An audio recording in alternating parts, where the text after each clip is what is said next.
MAGA will be twerking for bugs.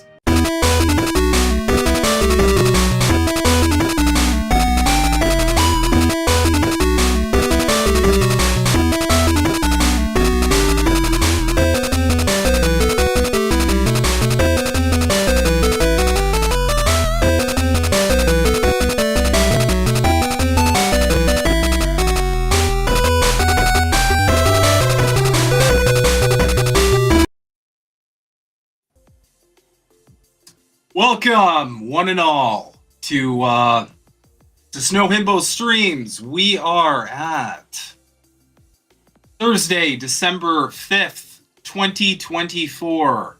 I don't know about all y'all, but it's very snowy up here in Canada. We got a dumping up here, so that's fun. I'm looking forward to shoveling the very like almost abrasively long driveway I have. Anyway, I am Snow Himbo. Welcome to Eat the Rich edition, which is very appropriate. I know everybody here watching is probably already caught on to the news. Yeah, not tax the rich like AOC would put it. Oh, that was so fake. Yeah. Oh, this is is this a Mega Man long play stream? Fuck yeah, Well, it is. like, You read my mind. Hey, Thanks for coming in, CDC voter. Hey, hey. We don't I am have bad at snow in this. I Pennsylvania. Well, we do in the top half of like where Erie is, because they have that lake effect. So the northwestern part of PA got smacked with a blizzard. We kind of just got a little bit of flurries and that's it. And then we got a wind advisory and it's like, oh no, I had to bring my flag in because it's like I never knew that about Pennsylvania. Yeah, we do get snow here. It's just maybe later. No, do you remember that one game where that guy said, "What if it snowed in San Francisco?" Did it's it? from a sports game that came out a long time ago. I don't remember. Oh yeah, I remember that. As far west as I've been is Pittsburgh. Sorry. I gotta get to California. I just, kinda don't have the money. All I'm good. trying to We get to didn't. Minnesota. That's what I'm trying to do because my man is from Minnesota. Yeah. You're not worried about a weird governor like doing all sorts of fucking weird, freaky moves on you? We'd only be there to fish, We'd only be there to ice fish or something. He said, yeah, because he told me that Minnesota winters are worse than Pennsylvania's. I was like, he said, you think it's worse here? You wait till you get to Minnesota. I went, no, I'll just die. Thanks. Minnesota's up there with Canada. Yeah, I know. For real. They get snowstorms every day. Yeah, that's interesting because where I'm at right now is it's actually it's like considered the ice fishing capital of like the world. Which is crazy because the last couple summers or winters, sorry. Our lake didn't fully freeze over, which was like a fucking panic. Because like usually the first year I moved here, I looked out and I'm like, is that a town? And then I looked and I'm like, shit, no, that's the ice because it was nighttime. Right. And it was just just a giant there were so many ice fishing huts. It looked like one of those like villages in a role playing game. It was bonkers. We do get blizzards. I remember the blizzard of '96. I didn't go to school for like 2 weeks. That was back in '96, and I was 10.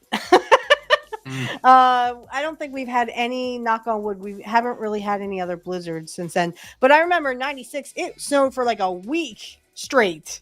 I'm not shitting you. Yeah, like snowing every single day. It's rare to have any disasters here in Los Angeles. I mean, we've only gotten minor earthquakes. That's about it. So minor. Yeah. If it's a minor earthquakes. 1.2, fuck it. Let's take our Just a party little outside. shake, and then that's it. So Start to wait for the big one. yeah. And where's Angel at? I want to yell at him. on, He's Angel. I think he's recovering from the rash that he I got knew you from were gonna Big say Mac that. crab. Oh, bam. Oh shit! I just heard breaking news. Angel Rivera has died. Hey, He's dead. be nice to R.I.P.. my other work husband. Be nice. I got Nope, 3 he's work dead. husbands, and you're one of them, Died. Snow. Angel's the other, and Kit's the other. He's really excited about the new Indiana Jones game. By the way, that's been getting great reviews now. The new Indiana Jones game. As long as there's not any woke shit in there, No. brother, I'm gonna boycott it if there's woke shit. You know there is. Angel has a date with his side girl. Crystal Ball. Oh my.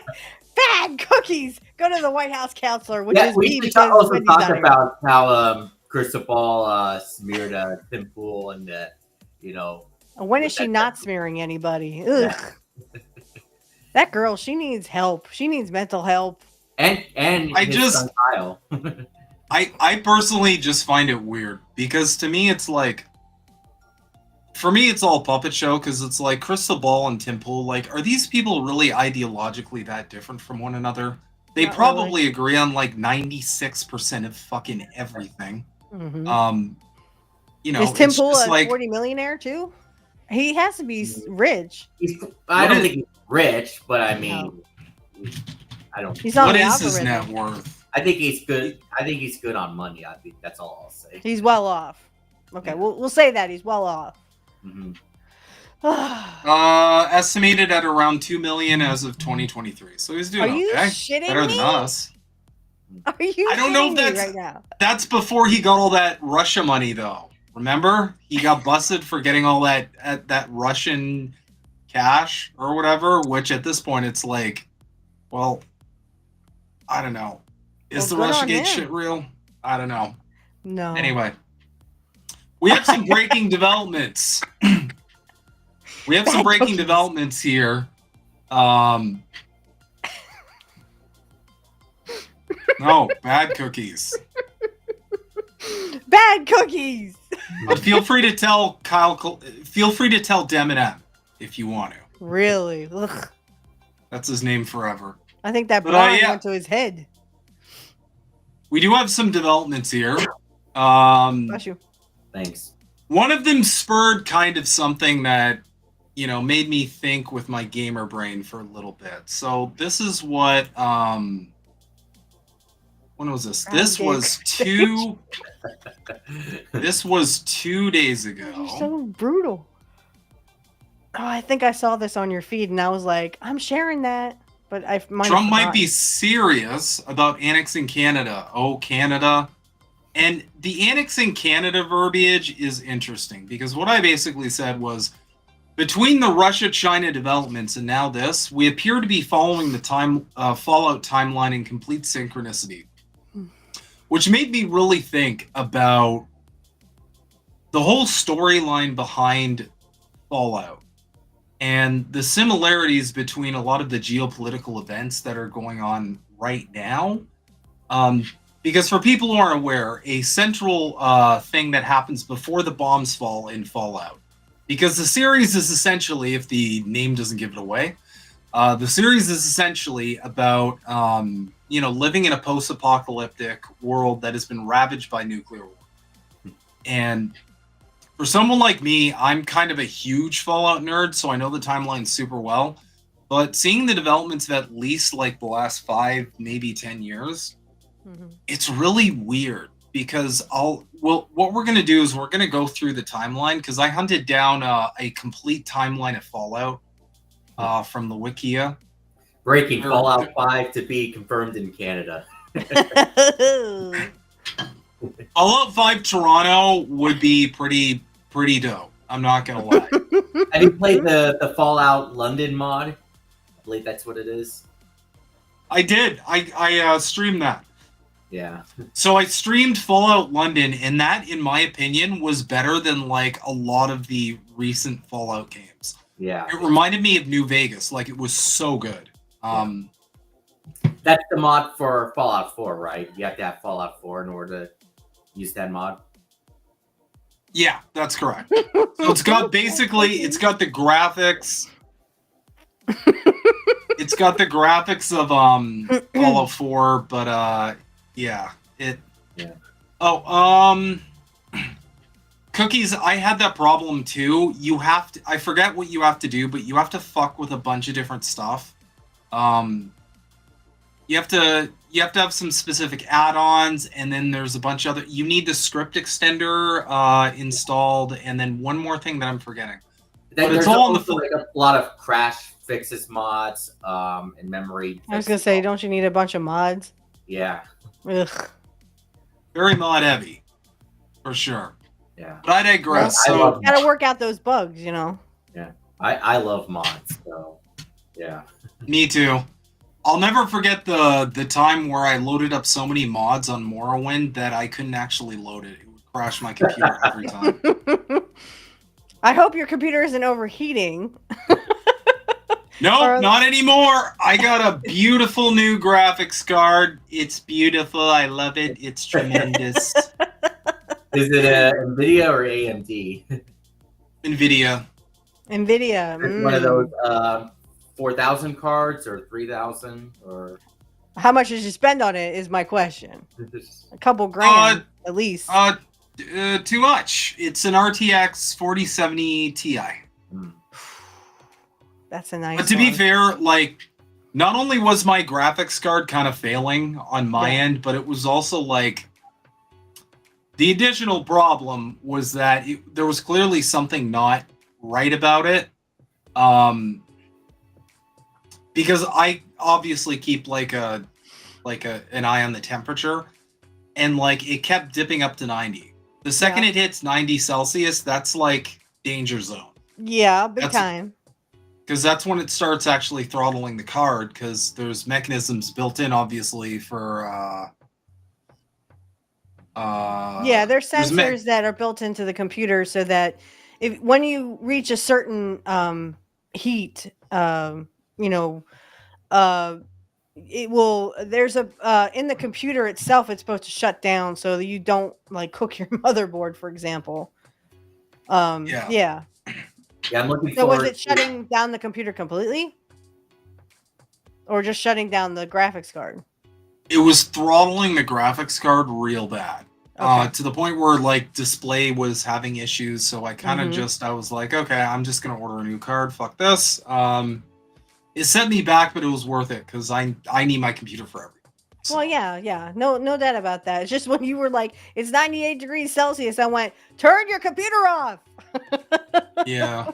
I think I mentioned in this show before that I'm looking forward to the 5000 series, especially the 5090, because it looks like they're going to finally add a DisplayPort 2.1, which would be very helpful. Yeah. A lot of people are looking forward to that. I am not looking forward to the tariffs that are going to be on those video cards. Well, holy shit. This is going to be a bad time for gamers. Yeah. But I digress. So this news about annexing Canada has all of your favorite chuds really happy. Why shouldn't America take Canada, carve up the good parts, take the best people, and leave the shit libs in Toronto?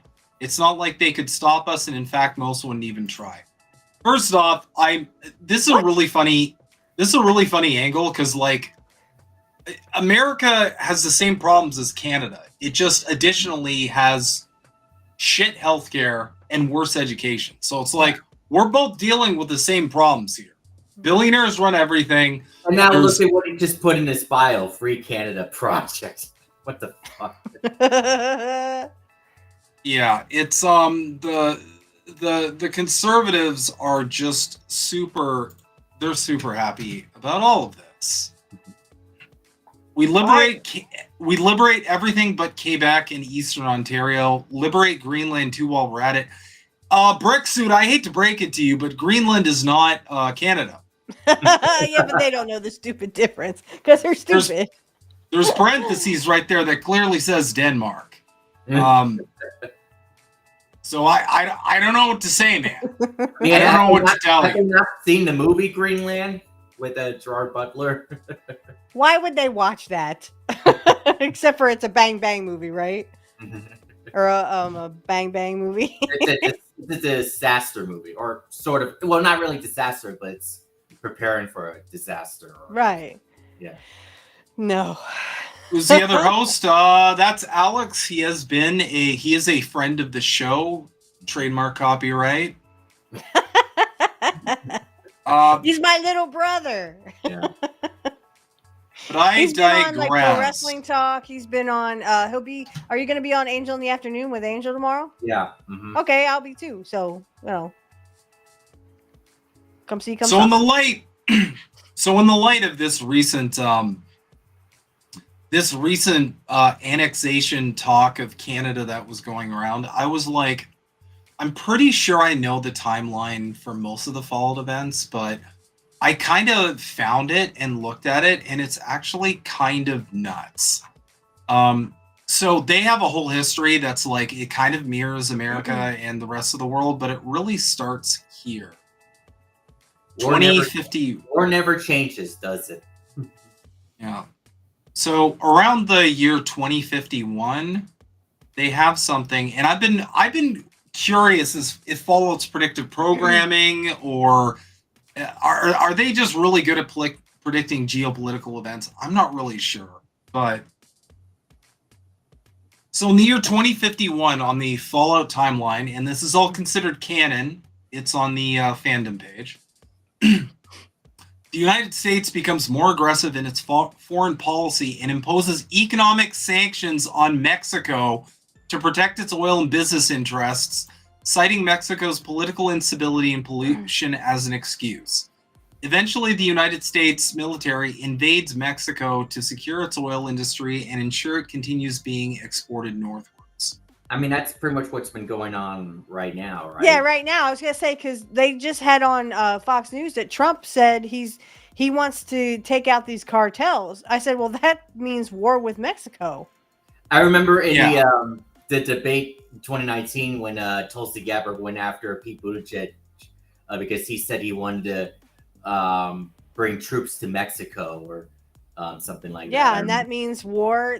Yeah, because they were like, well, we're going to take down these cartels. You idiots, put them in business, idiot. If you wouldn't have this stupid drug war, which benefit nobody and literally put the cartels in business. Hey, there's Angel. If it wasn't for that, I mean, these cartels wouldn't be in business anyway. It's the United States that put them there. Mm-hmm. Now, here's the crazy part. A lot of these links, which I'll try and get the sources for all of them, they're part of the Fallout Bible, which is a collection of documents containing background material for the first Fallout games, compiled and written by Chris Avallone. This installment was released on March 8th, 2022.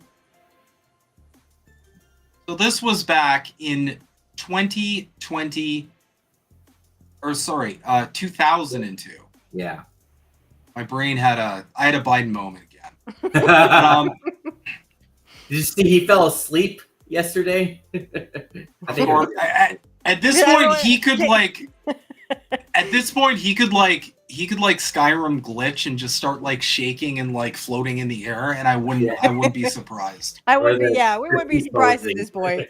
It's just a glitch, everybody go home. No, like Cabela's like, will you wake up, you idiot? Wake up! Nothing to see here. Nothing to see here. Move along. It's just an old guy falling asleep. It's been years since you played it, huh? Yeah. So that's just the first of kind of the interesting, and again, all you got to do is hover over it. Kind of gives you all the sauce, but pretty much all of this was either a while ago or not as recent as it would warrant like them actually being able to like go off anything in the real. Mm-hmm.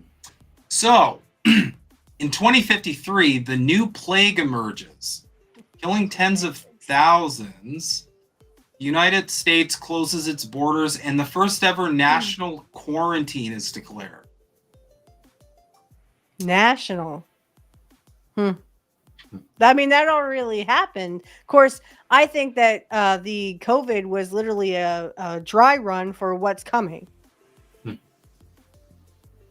Which is interesting. What's interesting about this is this was from like Fallout Tactics, which was a long ass. So all of these sources are from like a long ass. This is like a long ass time ago.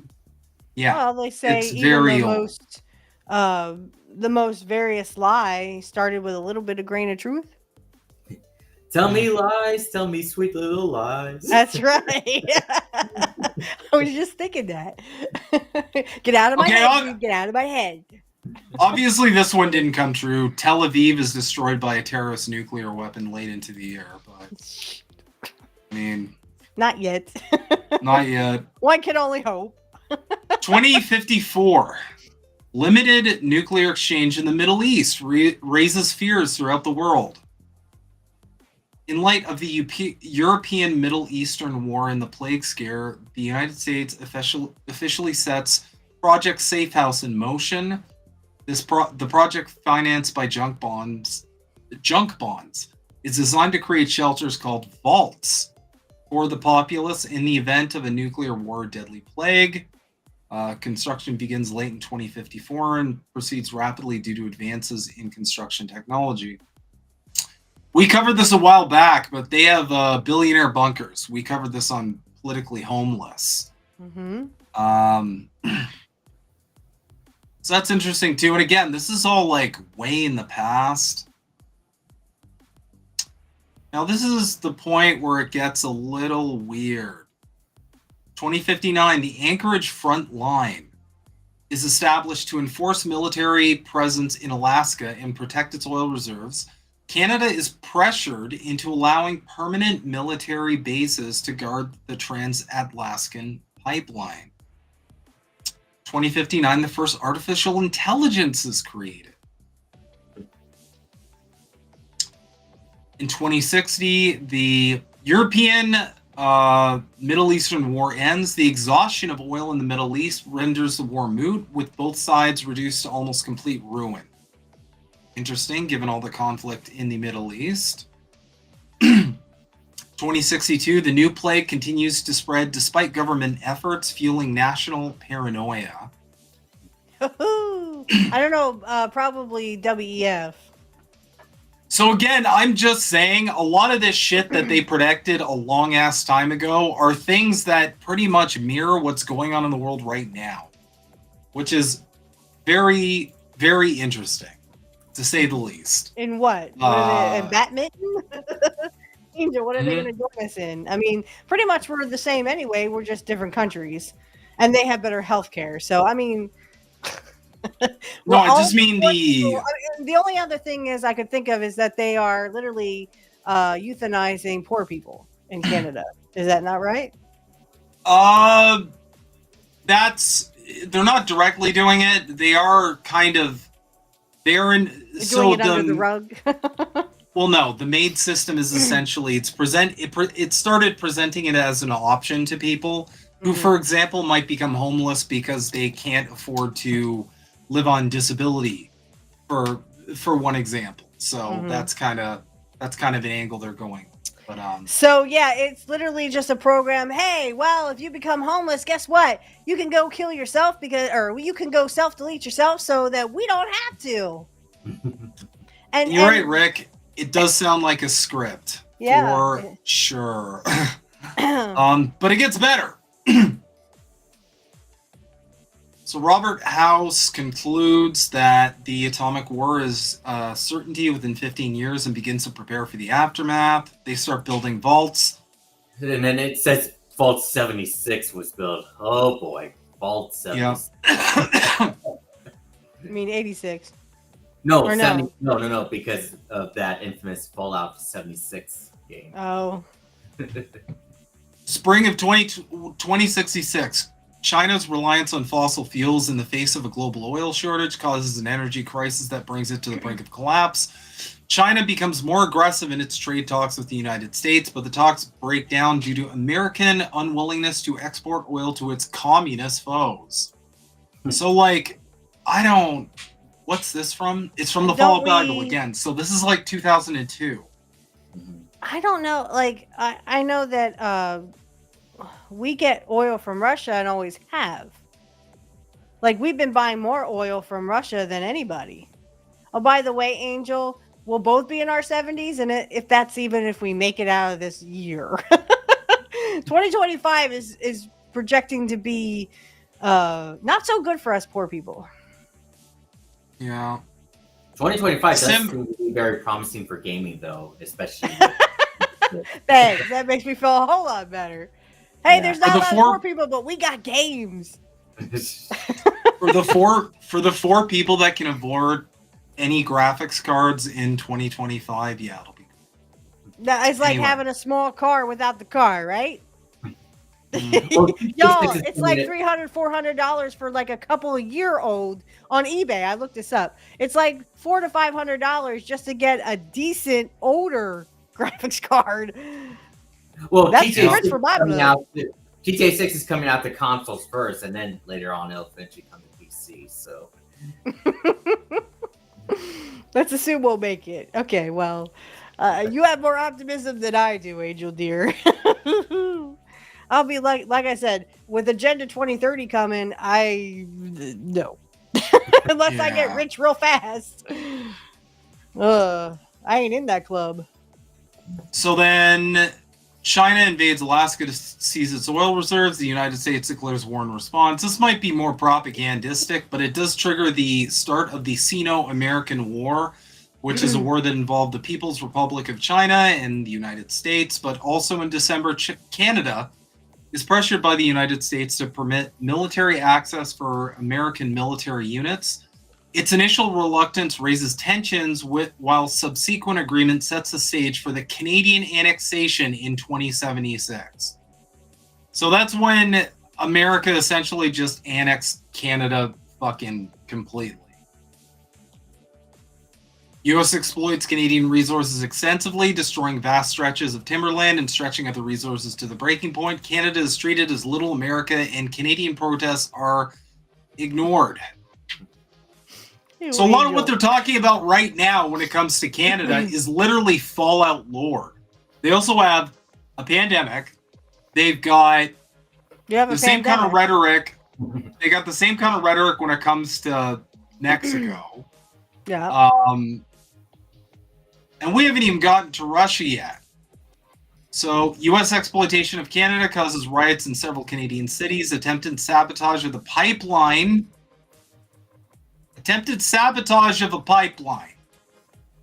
something that Joe Biden destroyed. That would be the Exxon or not Exxon. You know what I'm talking Nord about. Stream, yeah. Nord Stream. Nord Stream pipeline. I know what I was there. So, this is a good one. United States forces invade mainland China despite claims of fighting a purely defensive war. Oh my fucking god, that is so America coded. Is this from the Fall? Yeah, that's from the That Fall is- Bible too. Yeah, but literally that's the American wet dream for the military industrial complex right there. The thing is, they don't understand. Well, I guess they do understand because they don't care. China doesn't even have to drop a bomb on America. All they have to do is say, okay, get your fucking companies out of here. And, we're not going to send you any more of our cheap shit that we actually make here in China. And done. America, done. So in Flawless 2075, victory. So in 2075, Skynet becomes self-aware, according to the Fall Bible. ChatGPT is going to get there one day. That isn't like predictive programming so much as maybe they're preparing us for AI to get to that level. We're seeing a lot of the AI stuff kind of pop off when it comes to the upcoming administration. 2076, the annexation of Canada is complete. Canadian protesters are shot without trial. Military occupation secures the pipeline, and atrocities committed by the American military fuel domestic unrest. Yes, it is. So another interesting piece of news. Excuse me. Another interesting piece of news Mm-hmm. is that Trump apparently actually said to Justin Trudeau, the Prime Minister of Canada, that Canada could become like the 51st state of America. So Okay. it's really weird how this is even being discussed, considering this is shit that actually went down in the Fallout universe. Got a bunch of other stuff. I believe 20. That also Yeah, that's familiar. Yep. So essentially what went down at the end was there was a China-American war that took place in Anchorage, Alaska, also known as the Battle of Anchorage.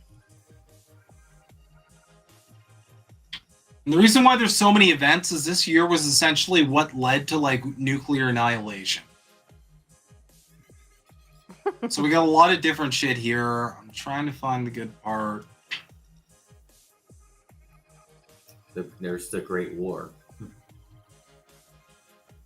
Yep. So as America and China launch, so do other nuclear powers, such as Russia. Yep. So they got a whole article on the Great War.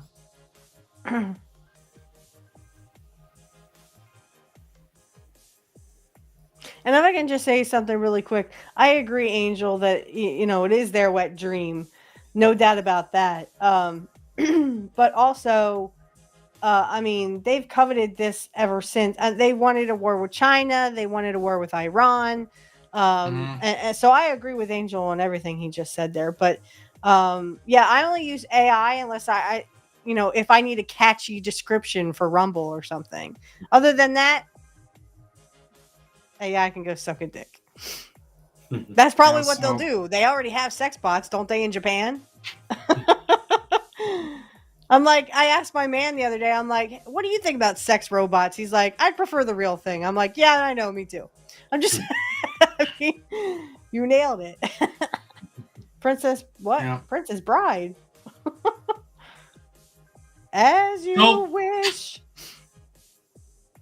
So, like, that's kind of the crazy thing about the Fallout timeline. They've got a ton of shit in there that, I don't know, I've noticed it just over the past 5 years. I'm like, I'm too much of a Fallout fan to not think this is weird. The China stuff's weird. The Russia stuff's weird.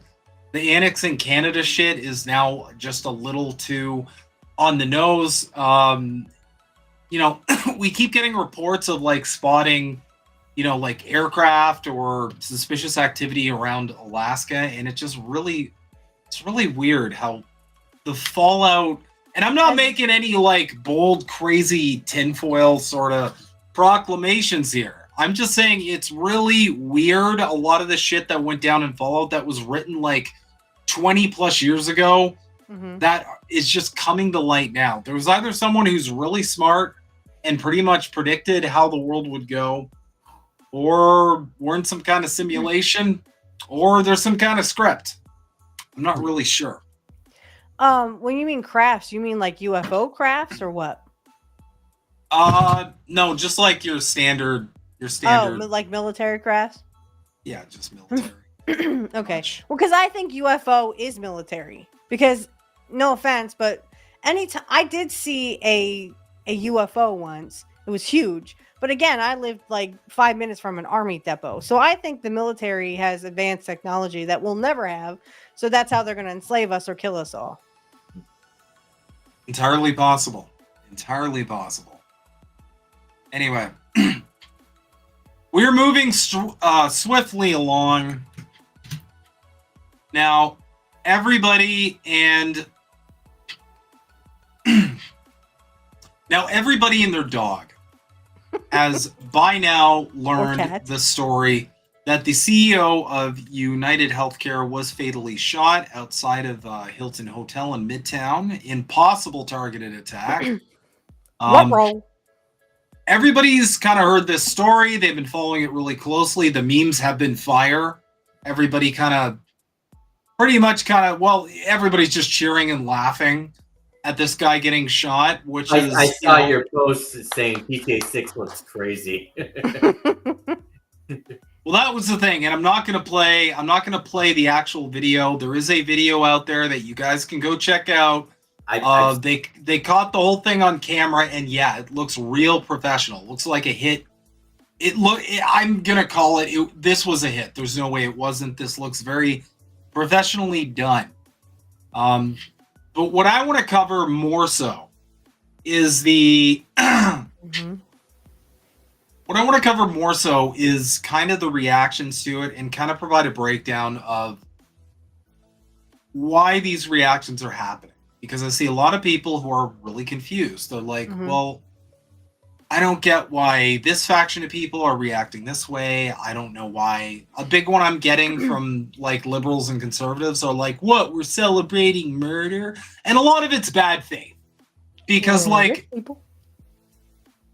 no, it's not that there's any celebration of actual murder. Well, no.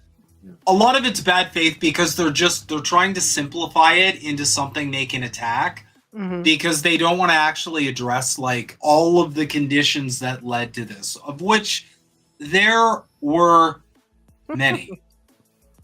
Did you see Marianne Williamson's response?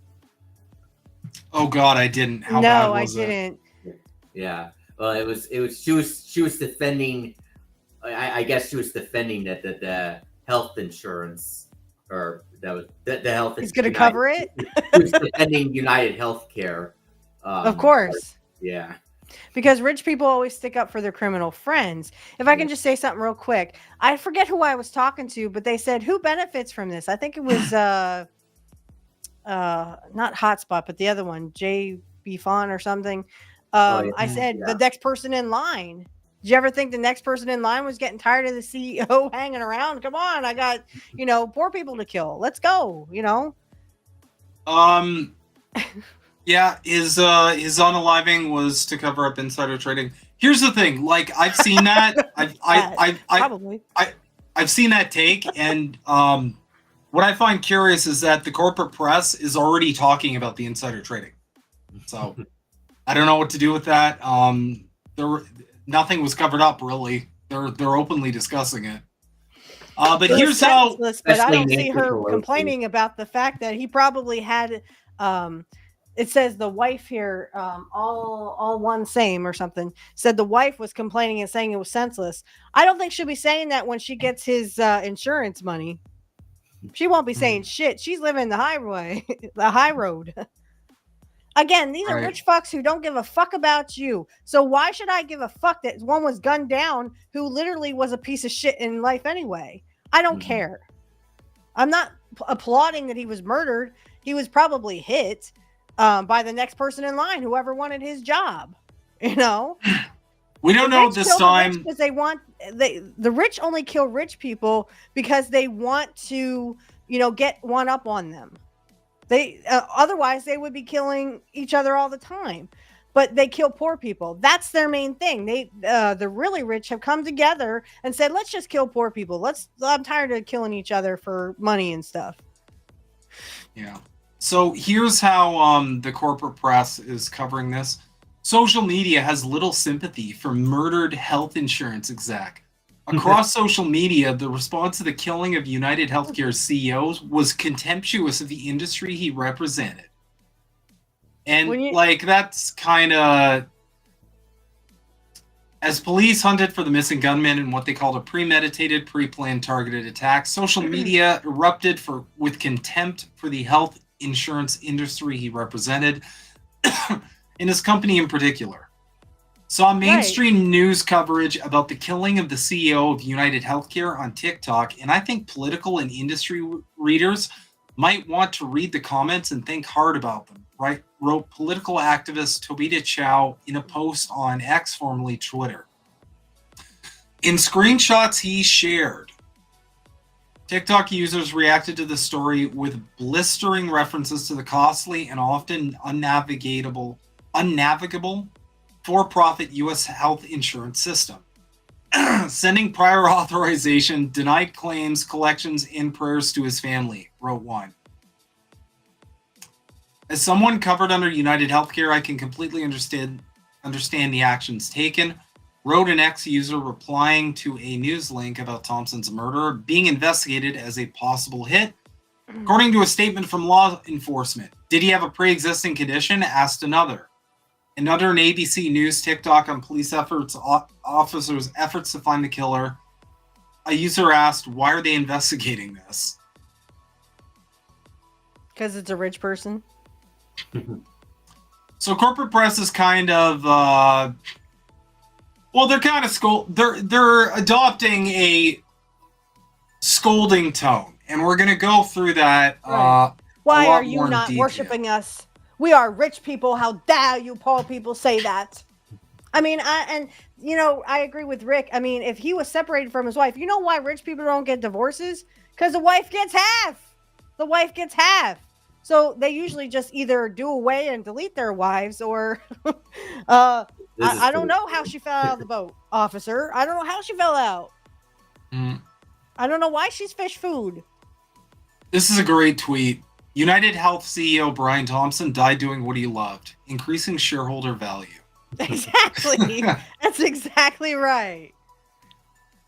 So there's been a lot of reactions across the board, and this is the one that they were referring to. So these are kind of some of the comments. I'm sorry, prior authorization is required for thoughts and prayers. Sending prior authorization, denied claims, collections and prayers to his family. Was this trip? This is crazy. Was his trip to the ER really emergent? According to his own company, my husband's heart attack wasn't an actual emergency, and we were out $3,000 full deductible. It's crazy what my first thought was, and then I look at the comments and realize I'm not alone in my thoughts. A lot of people thinking as I thought. I mean, who cares about this rich fuck? He wanted to kill you. He wanted to, I mean, literally, how are we supposed to have sympathy for a guy who literally was fucking over as many poor people as he could? Mm-hmm. It's kind of hard I just can't find the care. Maybe if they ask for pre-approval of my care. Then after they care, the required deductible, I might be able to supplement some care. Right. I can't even pretend to care. I hope he's looking up at us. If only it existed, but yes. So we have more reactions. The chuds are mauling. Look at the CNN comment section reacting to CEO Brian Thompson's execution. And look at all this.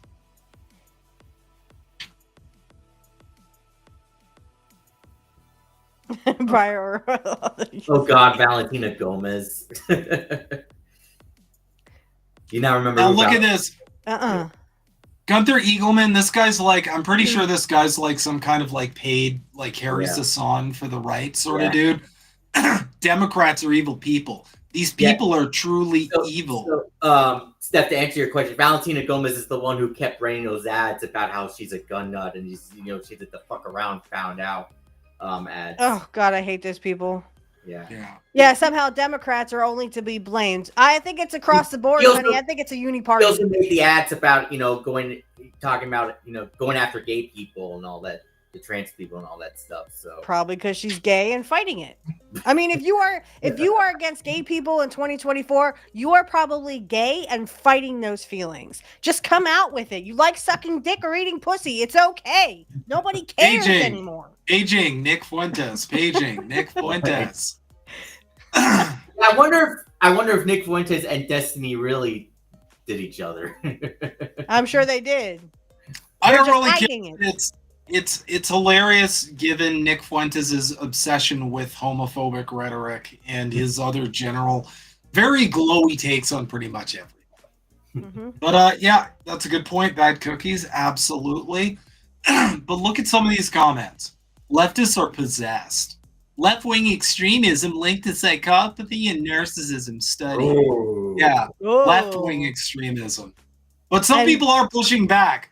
LMAO, when did the far right decide to get in bed with rich dudes who cheat half their clients into making a fortune? I'm not saying I agree with any of these comments, but you be the same guys screaming everything is corrupt, yet defending every possible billionaire. Such as Trump. Your daddy Trump is one of them. Yep. You forget Trump is a billionaire and he don't give a flying fuck what happens to you. Now, This is a big cope. This is a big cope. So Lion the way a hearted? lot.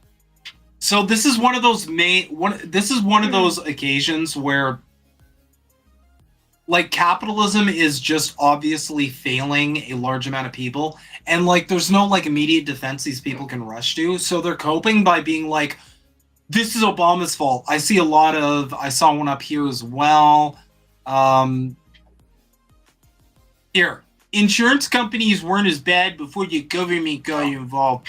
Now, I've been fighting with people all day on this. I've been asking every single one of them. I said, okay, you don't like the government being involved. You don't like regulation, all that, right? Okay, can you explain to me how how health insurance will be better if the government had no place in it? And not a single one of them could fucking answer that question. It's because they can't actually go against the main problem, which is capitalism. Right. That's why this is happening. Everybody with a brain knows that. the red wave press, that's really stupid. So like, it's like you would feel the same if Nancy Pelosi died or Joe Biden or George Bush. You would feel sympathy for them. No. Yeah, it's gross. Hillary Clinton.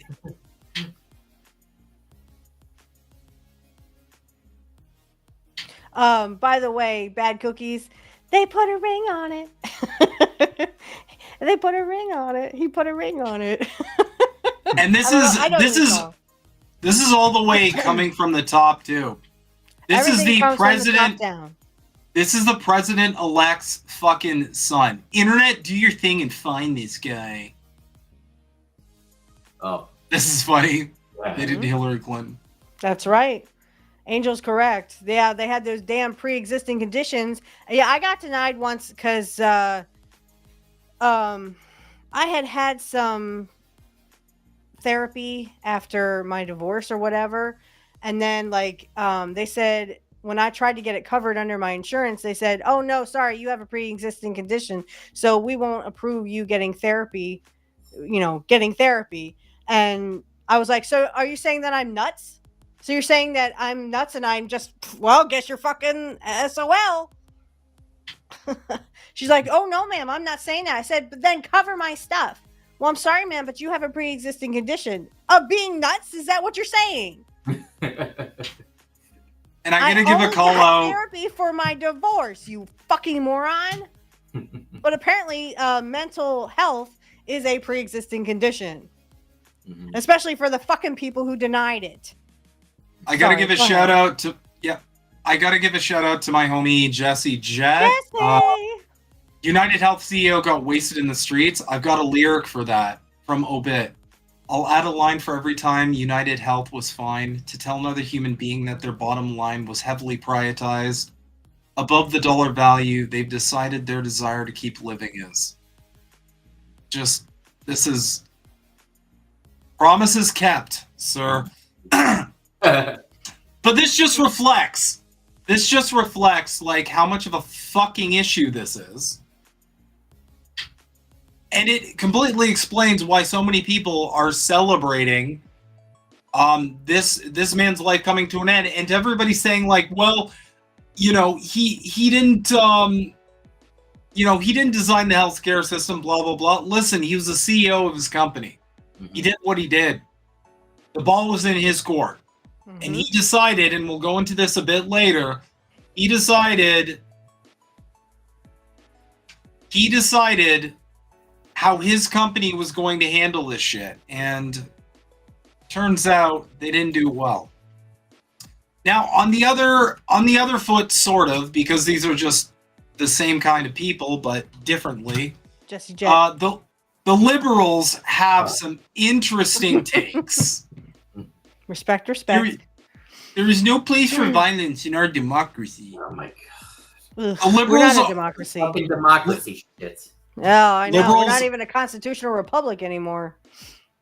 Liberals the are way- being so fucking typical here. Look at this shit. Yeah. So, in other news, killer of United Healthcare CEO Brian Thompson wrote, deny, defend, and depose on bullet casing as per ABC. I believe that's in reference to a certain health insurance book that was out. Mhm. But Chris Deny, here, deny, get all the profits. If I can just say something real quick, Rick, I agree, and those are called women who want sugar daddies. Mm. Shit, I can do that shit, but sorry, I have my soulmate. I mean, he does have money, but I prefer to not have a sugar daddy. I want the whole package. That's the problem between me and women who want sugar daddies. you said package. Um, so this is Chris. The message on the bullet casings highlights deep frustrations with the healthcare system, but violence is never the answer. These issues need solutions through reform and dialogue, not devastation. How would you do it, dude? Would you just I hug gave them to death? Been there, You know, done rich people that, don't give a doesn't fuck about work. you. I'm pretty This is sure what they I would said. also shoot you. What I said, Incorrect. and shout out to Johnny Graz, he was like, how's that been working out for us? Because the main thing is, like, Right. you have a lot of liberals who are like, no, we just have to, like, we have to use, like, dialogue and reform. We can't use violence. And it's like, this is what I said. Love, happiness. Incorrect. Violence is what starts happening when reform and dialogue fail to produce meaningful results. Absolutely. We usually 100%. explore every option available before resorting to the most extreme ones, and this event is essentially the final outcome of that process. It's Because just like that's where we're at. it's Yep. just like with Bernie and AOC when they talk about we got to discuss this and that, all the corporate, but then nothing happens. And nothing happens. So what do Exactly. desperate people do in desperate times call for desperate measures? Guess Yeah. what? Guns were used. I don't see us in the Revolutionary War, if I can go back for a little bit. As the But in the Joker said, Revolutionary you get War, what I you don't fucking remember deserve. us hugging the British to death. Okay? I don't remember us having peace, love, and happiness with the fucking British who were literally telling us 3,000 miles away, hey, you have to pay our taxes because we kind of helped you in a war, you know? And we told them to go fuck themselves, and we picked up a gun, guys. It's We like picked what up the a Joker gun. said, you get what you fucking deserve. I Pretty mean, much. he really did. And we should So get some more rich people. I think we should put the rich people on the map and say, on notice and say, look, this is what's going to happen to you unless you start fucking making us poor people give us some of that wealth back. You take all of our money and spend it in all these fucking wars. You spend it on all these illegals, and you do all this stuff, and then fuck the poor, you know, right? Well, we're gonna put you on notice now, rich people. If you don't fucking do what we want, guess what? This is gonna happen more often, you fucking assholes. Mm-hmm. So Professor Zenkis, sort of friend of the show, he's been coming under fire about this fire-ass tweet. Today we mourn the death of United Healthcare CEO Brian Thompson, gunned down. Wait, I'm sorry. Today we mourn the deaths of the 68,000 Americans who needlessly die each year so that insurance company execs like Brian Thompson can become multimillionaires. Holla, And holla. there are people who are fucking mad about this. The idea that fuck Brian them. Thompson deserved to die because he was a rich healthcare executive appears to be a disturbingly popular sentiment. Hey, Billy, read the fucking room. There's a reason it's popular. Yeah. You cannot He wasn't claim gonna to be help the us. movement. So you cannot claim to be the movement of compassion and tolerance while gleefully celebrating a dad of two getting shot to death. So vile. Why can't we? And I said, this is expectedly painfully out of touch. How do you expect people to weigh their compassion and tolerance against the countless people whose lives were ruined or lost to line this ghoul's pockets? This is what happens when all other options are ignored or thwarted. Deal. And the point I was making is, we're seeing a lot of this, like, this woke scolding. I have no other way to say it, where they're saying, like, what happened to the party of tolerance, blah, blah, blah. It's like, you understand your limited capacity for empathy, because that's what it is. I've said this about right for the Palestinians getting killed by Israel. Yeah. Where's that I've same said- compassion for people who literally are dying from cancer because they can't afford the fucking treatments? I mean, my aunt had brain, blood, and bone cancer and died from it, and she said that shit alone is $40,000 without her health care or Medicare or her Medicare. She'd be SOL. She would have died faster than if she had that Medicare or Medicaid behind her. So where's the compassion for all the people that, oh, well, sorry, fuck you, just die of cancer because we don't fucking care. Fuck you. Exactly. Not to mention, I had family members that could have been cured of cancer, but no, they didn't have health insurance, fuckers. Sorry. That hits home with me. exactly, I've had exactly, people Chase. who literally died because they didn't have health care. People who literally could have been cured, but no, you have to have this to get any health care in this world. Exactly. Shout out to Chanda. Yeah, another one. But she's got a she's got a GoFundMe up right now to help afford her cancer treatments. Please please donate to that if you can. I know times are tough, but we got to look out for each other. Here's the thing. Here's the thing.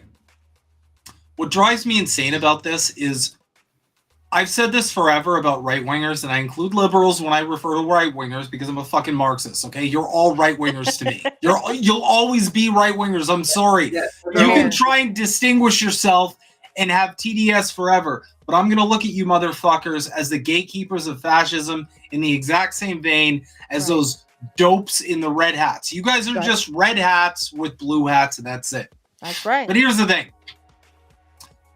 All of this, like, where's the compassion and tolerance? It's like, this is something I've been saying about people on the right for a very long time. They perceive the real, like, telling on yourself moment here.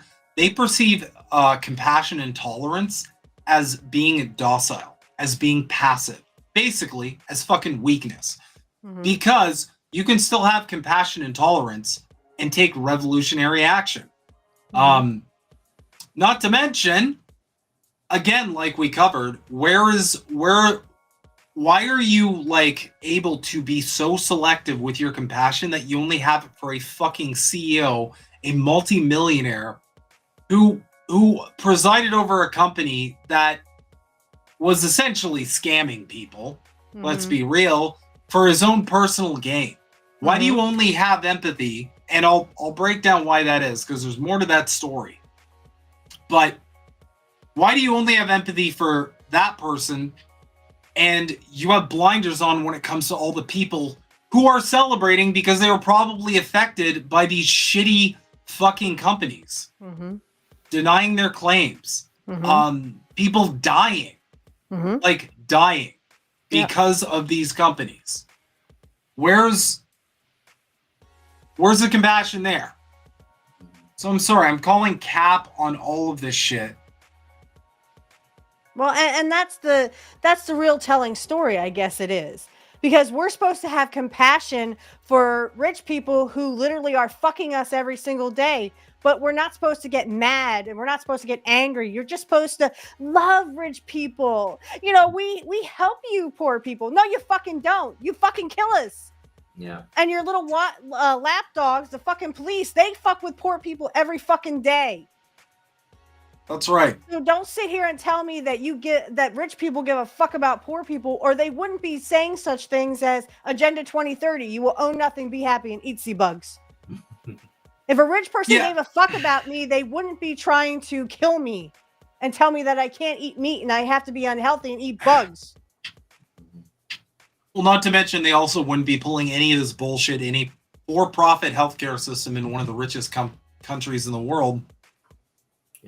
And also, not for nothing, but it's like, what drives me insane, what really activates my fucking almonds is that you have all these people just, like, tone policing a reaction that is being celebrated for a specific reason. And I've noticed all the liberals and a lot of the conservatives too, they're framing this, and they do this a lot when they can't defend something. They've oversimplified it to, why are you cheering for murder? Why are you advocating for murder? Like, they made it as simple as humanly possible, and they're doing that because they know they can't get into, like, the greater context of it. I mean, they had no problem when Trump killed Soleimani or whatever his name. Right. I was just gonna say but we can turn it around and say, okay, so why are you for the murder of people who can't afford health care, or people who have health care but get denied because they have a pre-existing condition, which is still going on. It's still happening. Again, all this bullshit is coming from the top down because they want their sheeple to lick the boots of the rich people and make other people, oh well, you should be a sheeple too, because I'm a sheeple and I suck the dick of the rich. So you have to too. No, go fuck yourself.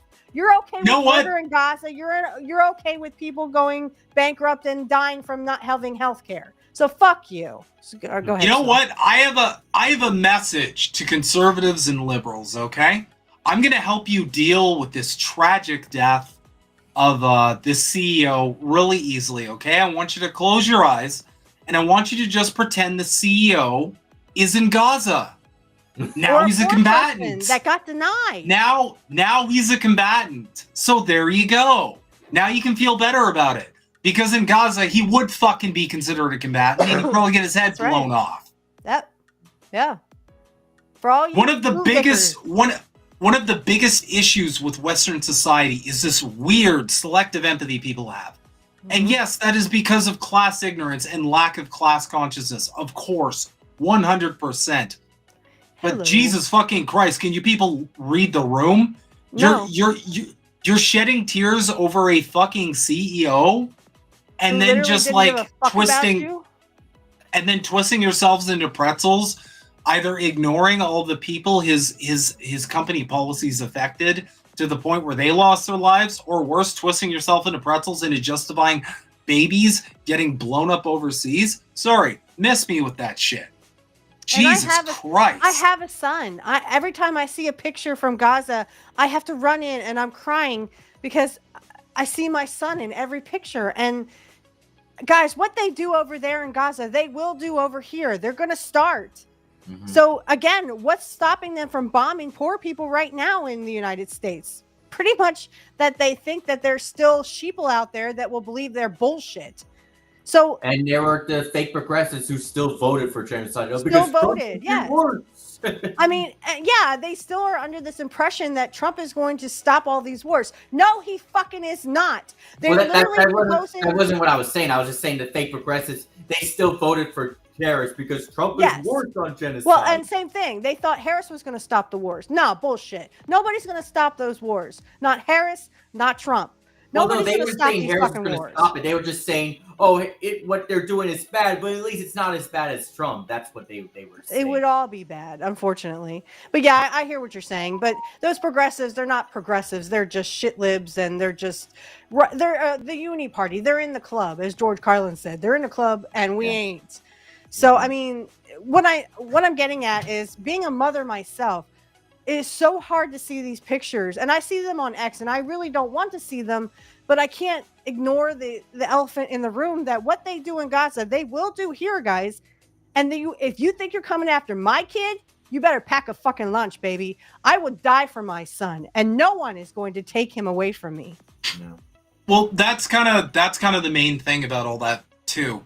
Like, if they ever do start doing the same shit in North America that they are doing in Gaza, all the people who defended it, now they'll have nothing to say. Right. You will have nothing to say because you opted in over there. So all those people, and this is what they do, they manufacture consent with propaganda, and then when they turn the wrath of the capital state on you, they'll say, well, you were okay with it over there, so exactly. Yeah. And people like us with principles have to go, this is your fucking fault, man. Yeah, we fucking fell for the propaganda. You fell for it. Yeah. Yep. Yeah. And I just gotta say, I'm not going to be one of those mothers that has their dead child laying in their arms. No, I'm sorry. I hug my son every time I do that because I am a mother and I love my son. You know, I actually care about my kids, unlike the fucking rich people who just have nannies and shit. You guys have to realize poor people don't have money for that shit. I take care of my own son, even though I have to work 4 jobs. You know, I take care of my own. But I think that's brought my son and I closer. The fact that, you know, I work all this time and I'm doing it for him. I'm doing it so that he has food on the table. And my son does have a roof over his head and all this stuff. But they want to take that away from me. And all I got to say is pack a fucking lunch, Trump. Yeah. And I just like to say, in case anybody's watching right now, I'm just gonna just if I can plant some seeds here. I didn't know they just fired a CEO. Hey, Pack announces, ooh. It just, there's a new CEO. I'm just, whatever you want to do with that information, that's up to you. I'm not really saying anything past that, but if you would like to be aware of a CEO, then I'm just going to put that out there in case anybody. I am wearing his shirt, so that's for Alex. That's for my little bro. The wants double to do CK. something. That's what that means. And yes, Max, Yeah. I am a tough girl because, again, I see all this happening in Gaza. And when I see a picture of a mother sobbing uncontrollably with her dead child in her arms, I'm sorry, as a parent, that's going to affect me.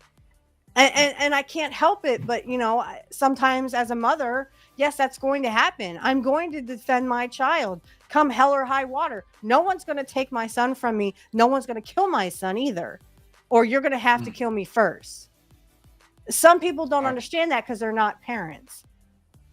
When you become a parent, you'll understand. There's still time, So I want to get into some of the reasoning behind this. Just to go through who this CEO was and the gist of his company. We got the receipts, I always come prepared. That's right. United Health uses faulty AI to deny elderly patients. This reads like something out of fucking hell. United Health uses faulty AI to deny elderly patients medically necessary coverage, lawsuit claims. The families of two now deceased former beneficiaries of United Health have filed a lawsuit against the healthcare giant, alleging it knowingly used farty.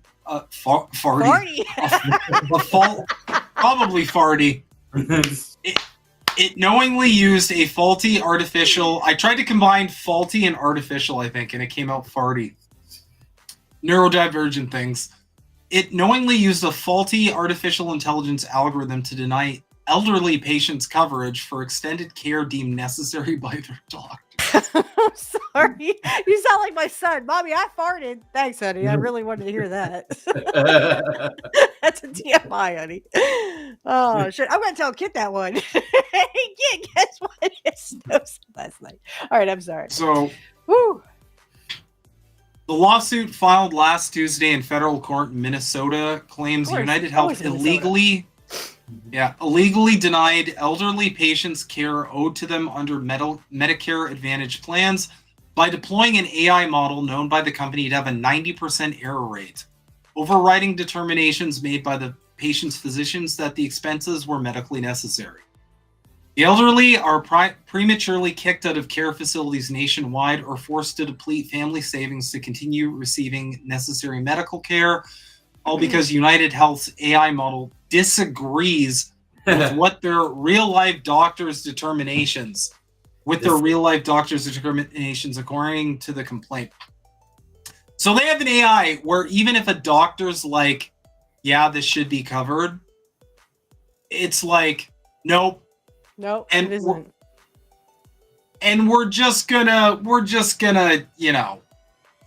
say no, and that's about fucking it. That happened to my mom. My mom has a heart issue, and they gave her medication, and it was only it was covered. I don't think she had to pay for it. Now she has to pay $200 for a 90-day supply. Oh my God. Yeah. My mom doesn't know how she's going to afford it. You're treading dangerous grounds, Himbo. Careful with that, bro. I like to live dangerously. See, that's the problem. I've always said since I started this whole streaming shit, okay, if I'm going down, I'm going down swinging. Also, I didn't advocate anything. I'm just being informative and letting the audience know that there are CEOs out there. we're an educational channel here, so I love it how, again, AI is flawed, but when it comes to healthcare, it's 100% great. And they don't see I agree with Angel. I mean, it's going to be the death of society. Literally, people are going. I mean, the elderly are supposed to have Medicare. This is but they put that Medicaid D or Medicare D, which is literally it's private insurance. So they can deny you left and right, but a lot of elderly were swindled into that, and now they can't pay for anything, and they're dying left and right. Well, that's your stupid fault for not looking into Plan D. No, fuck you. You're scamming old people into private insurance is what they had when they were working. And then you're literally fucking them out of money, so then they fucking die, and then you get all the fucking profits anyway. So fuck you. Fred Edwards says AI is safe and effective. Yeah, just like those vaccines were. But get your vaccine today. Yeah. Well, this is a good one. I'm not the most religious person, but I don't think United Healthcare CEO Brian Thompson is going to heaven. Claim denial rates by insurance company. Look at UHC down there. United Healthcare. They're number one. So if there was some kind of list of like, which of these assholes should I clap first? I mean, it's right there. So I have medical assistance, which is UMPC for you. But United Healthcare is another subsidiary that you can get under I don't know if you can get it now, but under medical insurance or medical assistance, excuse me, because I'm a single working mother right now until I get married, and then they'll say, no, sorry, you can't have it anymore. But I have medical assistance, and United Healthcare, I'm surprised they're actually even a private insurance, because they also, I don't know, like I said, they may have been taken off that list for medical assistance because you don't pay for anything. Well, actually now medical assistance is become bad. Now you have to have a copay. Well, that's why I'm on medical assistance, you dumb fucks, because I don't have money for a copay, you dumb fucks. But they don't care. They're going to make poor people pay more money. And if you can't afford to go to the doctor, oh, well, sucks to be you. Pretty much. Yeah. But they were on that list. I don't know if they are now. But when you get medical assistance, say you're a single mother or single parent, and you need medical assistance, technically, they used to be on it. I don't know if they are now. You'd have to look it up. So I'm surprised that they were on there. Right. Why? Yeah, I have medical assistance, which is UMPC for you, and I got a letter in the mail like 2 months ago saying that now I have to pay for copays, Angel. So if I have to take my son to the emergency room, that could be $100 copay. I don't have $100 to be spending. That was the whole deal of being on medical assistance. Yeah, they just outprice you. Exactly.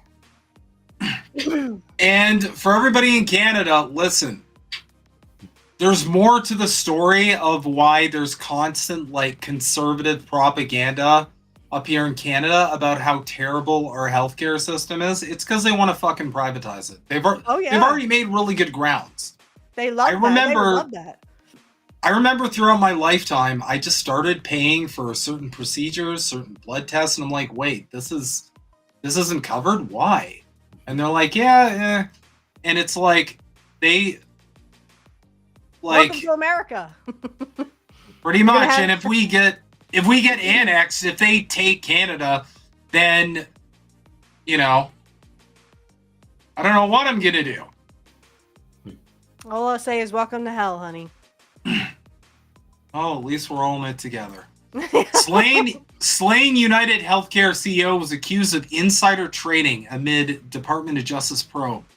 Brian Thompson dumped more than $15 million in stock before a federal antitrust investigation into the insurance giant was publicly released, a lawsuit claims. So, another lawsuit. Good. United Healthcare CEO Brian Thompson was facing a lawsuit accusing him and other executives of insider trading related to an ongoing Justice Department investigation before he was fatally shot outside a New York City hotel on Wednesday. Thompson, 50, was one of the 3 United Health Group executives named in a class action lawsuit filed in May that accused him of dumping millions of dollars worth of stock while the company was the subject of a federal antitrust investigation, which investors say was immediately disclosed to shareholders. There's his shitty face. Yeah, I was gonna say he has a punchable face. But if I could just Looks make like a a point real hamster. quick. He does. Now, thanks. Now I can't unsee that. But if we can put our tinfoil hats on for a second, how do we know this wasn't all just preordained to make half the country want to have a civil war with the other one? I mean, how do we know this wasn't like planned out so that poor people like sheeple could like try to get other people to bow down to rich CEOs? I'm asking for a friend. We never know. That's the thing. And I will always proudly wear my tinfoil hat with a hammer and sickle on the side. But that's right. There has been developments as a direct reaction to this. At the end of the day, we don't know. But regardless, this is not only a great opportunity to create class consciousness because, this isn't just on the far left or the left. Like, people across the board are fucking cheering for us. Oh, yeah. Not only that, but, this sends... I'm never going to directly celebrate someone's murder. But what I'm going to do is point out the silver linings in any kind of event. And one major silver lining in this event is... this is going to send shockwaves. 100%. Excuse me. This is going to send shockwaves. Because this sent a clear message to every CEO out there, basically saying, like, yeah, if you fuck around too much, you will eventually find out. This is what happens. And I'm a huge advocate for every once in a while, these super rich motherfuckers who hold the lives of way too many people in their hands find out one way or another that, you're still human. Sorry to break it to you. And your consequences have actions. And when you don't do anything about the tremendous pain you're causing an entire group of people, eventually someone is going to fucking do something about it. I'm sorry, but that's reality. I'm surprised a lot more of this hasn't been happening. Because we're never going to know who killed Seth Rich. We're never going to know who killed JFK. We're never going to know all these people that they covered up, that the government covered it up and the rich made it happen because they were talking about, helping poor people. We could see more now, possibly. Yeah, and that's what I'm saying. I'm surprised this hasn't happened sooner, earlier than this. Because, I mean, again, look at all the people melting down. Oh my gosh, you're celebrating murder. No, I'm celebrating the fact that a rich person got his comeuppance. What goes around comes around, baby. It's called karma. I'm celebrating the opportunity of this moment. That's what I am celebrating. I'm celebrating what kind of message, because I wrote this in my piece, White Pill in the Darkness. All the rich people, all the rich and powerful need, all the bourgeoisie, the capitalist class, all they need is the threat to their power. They don't even need us to do a crazy general strike. All they need to know is that we're willing to take matters into our own hands. Not sit there politely twiddling our thumbs, hoping that, oh boy, gee golly, if I vote for the polite right-wing party, they'll finally take care of me. Or the other party going, oh boy, if I vote for the billionaire game show host, maybe he'll toss me some scraps off his table, and maybe he'll just delete government.exe. Thank you, master. Can I suck your dick now, master? I mean, that's what they want us to do. But I mean, like I said, I'm surprised that people aren't, getting out there, because what I was telling someone earlier is desperate people will do desperate things. And that's the thing. We have to make this the rich, we have to put them on notice. You motherfuckers have taken way too much from us. And we're not going to just say, thank you so much, have another. That's not going to happen. You're going to, desperate people call for desperate measure. First you make thieves and then you punish them. But then those thieves get desperate and they start doing desperate things. Exactly. And again, nobody's celebrating murder. Nobody's advocating for murder. What we're saying is this is the end result when discourse doesn't work, when voting doesn't work, when organizing efforts don't work, when nothing else works. This is the shit that happens because people have had enough, especially in a country like America where everybody should have health care. And nobody does. Countless people have watched their loved ones wither away and die. And as someone who's watched his loved ones before wither away and die personally, it is a fate I would wish on nobody. Mm-hmm. And if they're withering away and they are perishing and suffering because of these fucking companies, yeah, no duh. People are going to be happy when something like this happens. What, do you think they're going to feel bad? Of course they're not going to. Right.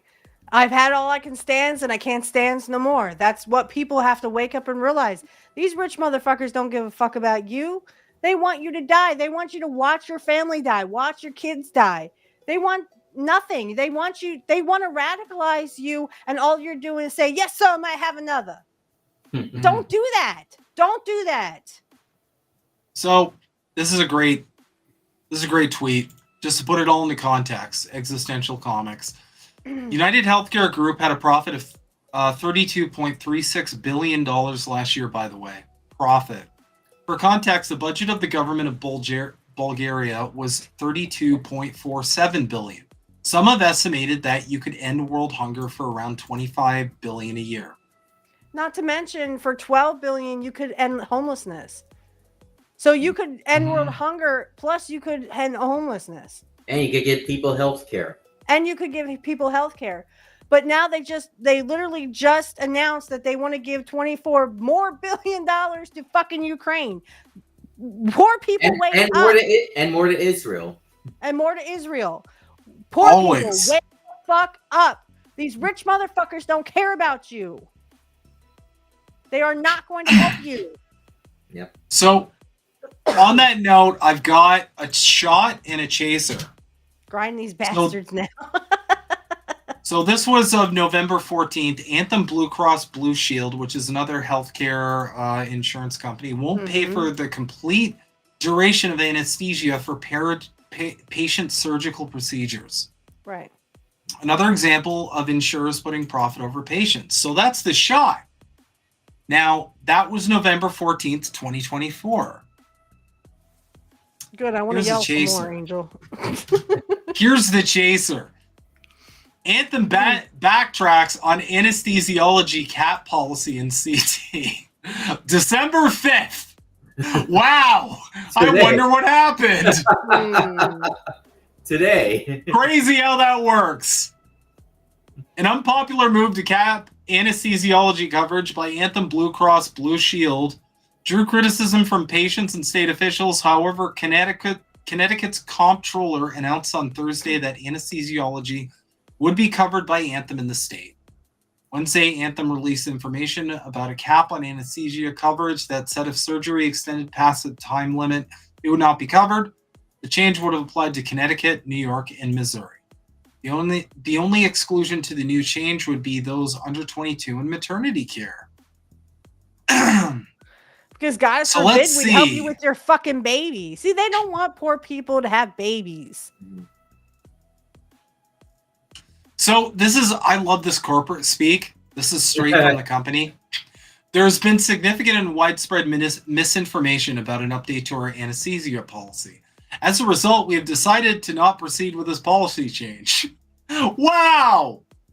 So that's weird because usually misinformation, you just correct the information. But because of the misinformation, you've just magically decided on December 5th, 2024 to not go through with the policy change. To be clear, it never was, and it never will be the policy of Anthem Blue Cross Blue Shield to not pay for medically needed anesthesia services. The proposed update to the policy was only designed to clarify the appropriateness of anesthesia consistent with well-established political guidelines. And I'm not seeing any mention whatsoever of a recent event, which I feel is probably by design. I don't know. You tell me.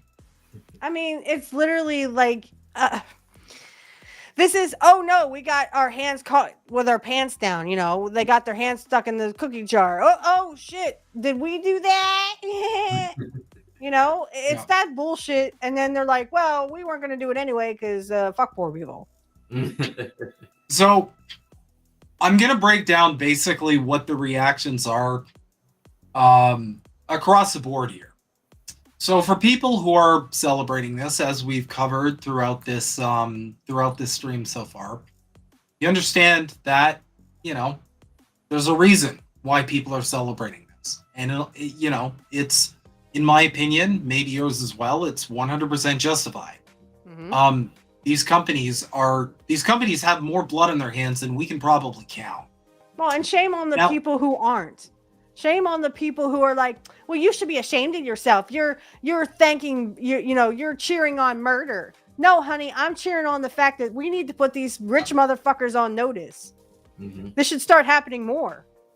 Right. We need to go after the rich, not after each other. My neighbor is not my enemy. The rich are. Right.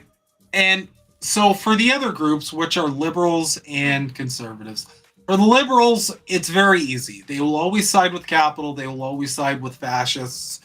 We know this. They will always side with them. So they have to side with the CEO, but they need to make it. That's why you see all these weird mealy mouth like posts where they try and ride the fence, as liberals always do, where they go, yeah, I mean, yeah, like that's bad. Like the system is bad. But like the poor CEO and his family, like we need to. Now, right-wingers are a different ballgame. Because people on the right, and this is why they're defending the CEO so fucking hard. People on the right look up to these billionaires as heroes. They look up to these rich people as savior figures. You see it with Trump, you see it with Elon Musk. Look at all of the right-wing heroes. They all have one thing in common. They got a fuckload of capital. That's because the propaganda leads them to believe that these are the people who will save them. They will swoop in and save them from the bad, evil communist governments of whatever neoliberal hellhole we're toiling under. Yeah. So that's why you're seeing this massive emotional reaction from the right. It's because their propaganda is they are brainwashed into thinking these people are heroes. Mm-hmm. They look up to people like the CEO. They worship them because they've succeeded, because they've been propagandized into thinking that if you are rich, that means you are better, essentially better than everybody else. Right. And the rich believe in, well, I know Gates and I think Elon Musk, but a lot of the rich people also believe that their genes or genetics are better than rich. They're superior than poor people's, or otherwise poor people would be rich, right? So they have this mentality that my genes are better than poor people's. And so we need to put poor people out of their misery. Mm. That's what's good for them. That's mercy on them. Indeed. So that pretty much summarizes like why you're seeing a lot of the reactions you are. They're fairly mixed. The conservatives are probably the easiest ones. It's like, did harm directly come to a billionaire? Did harm come to a multimillionaire? Did any corporation suffer because of an event? They're going to be defending the corporations and the billionaires and all that because they've been brainwashed into thinking these are the good guys. Mm-hmm. That's what look at a lot of popular media that we consume. Batman. Well, Batman's just a fucking cop, but he's rich as hell. And everybody looks up to Batman. He had no superpowers. Nope.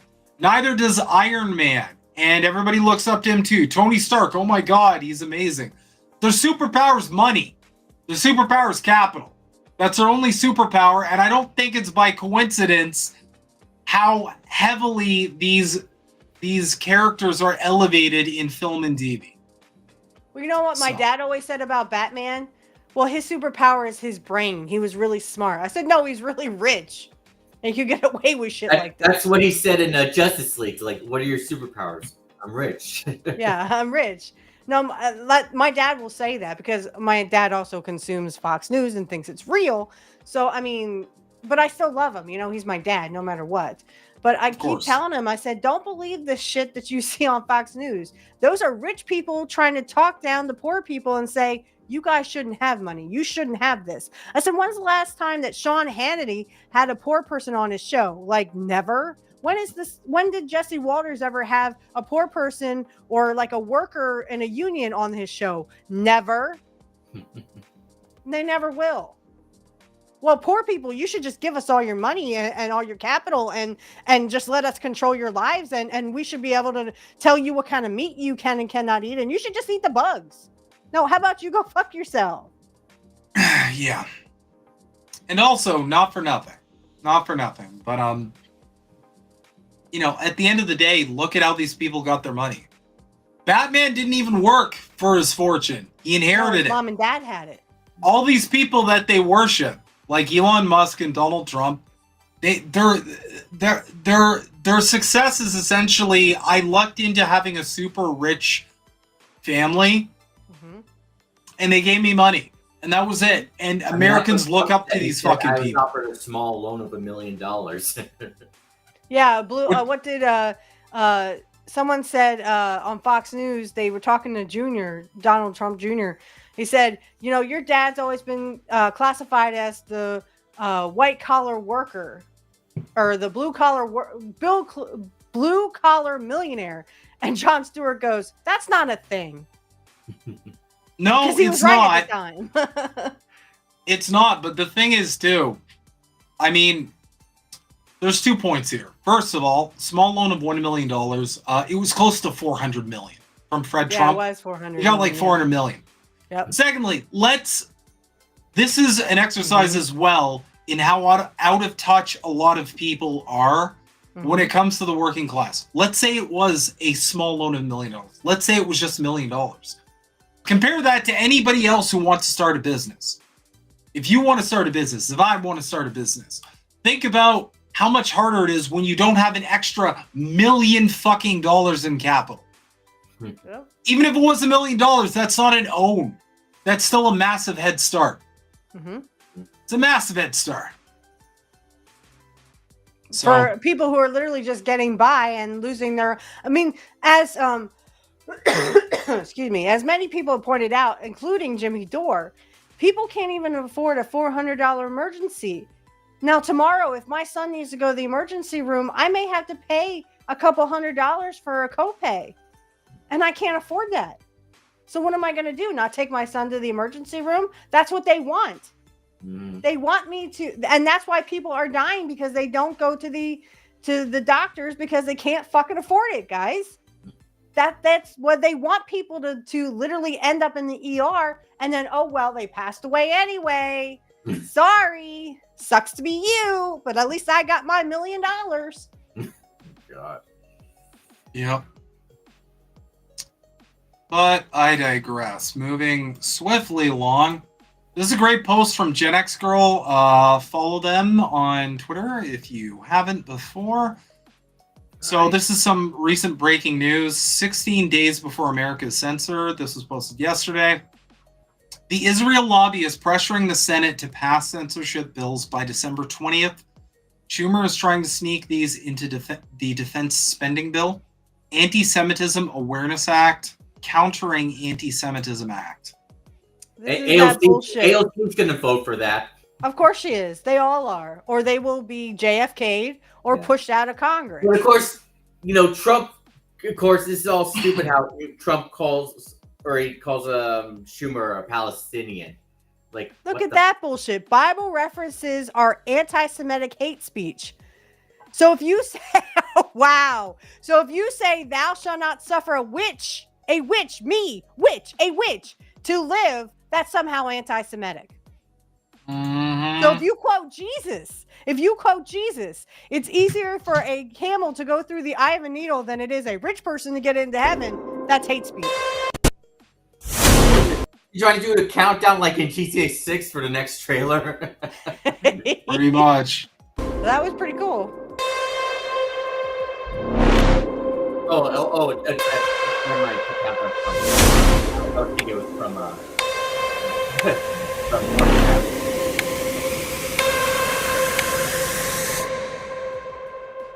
see.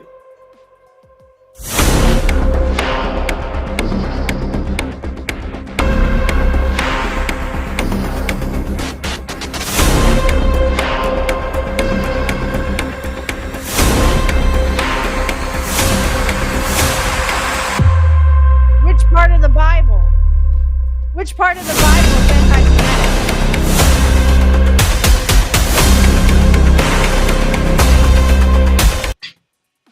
Okay, I'm not gonna lie. If Gen X Girl actually made that, that was fire as fuck. But I just want to say, like,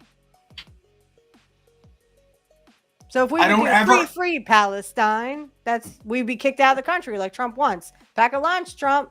Pack a lunch. pretty much anything that's critical of the actions of Israel, the actions of the state of Israel, Right. is going to be considered hate speech. So I don't ever want to hear a right winger. Talk about gulags, talk about their magical fantasy authoritarianism in communist countries, talk about China, talk USSR, anything. I don't want you ever to talk about that again. Because if you support this shit coming down the pipeline, okay, you can never talk about that again. If you say anything about Jesus, is that anti-Semitic? Jesus was technically Jewish, if you think about it. Mm-hmm. He also was a male witch, by the way. But I mean, like, if you talk about Jesus, is that anti-Semitic? So, I mean, Christians are fucking themselves. So it's kind of funny in a way. I will say that I think Trump, during his first term, he said he was going to do all these similar things and all that stuff. I don't think it happened.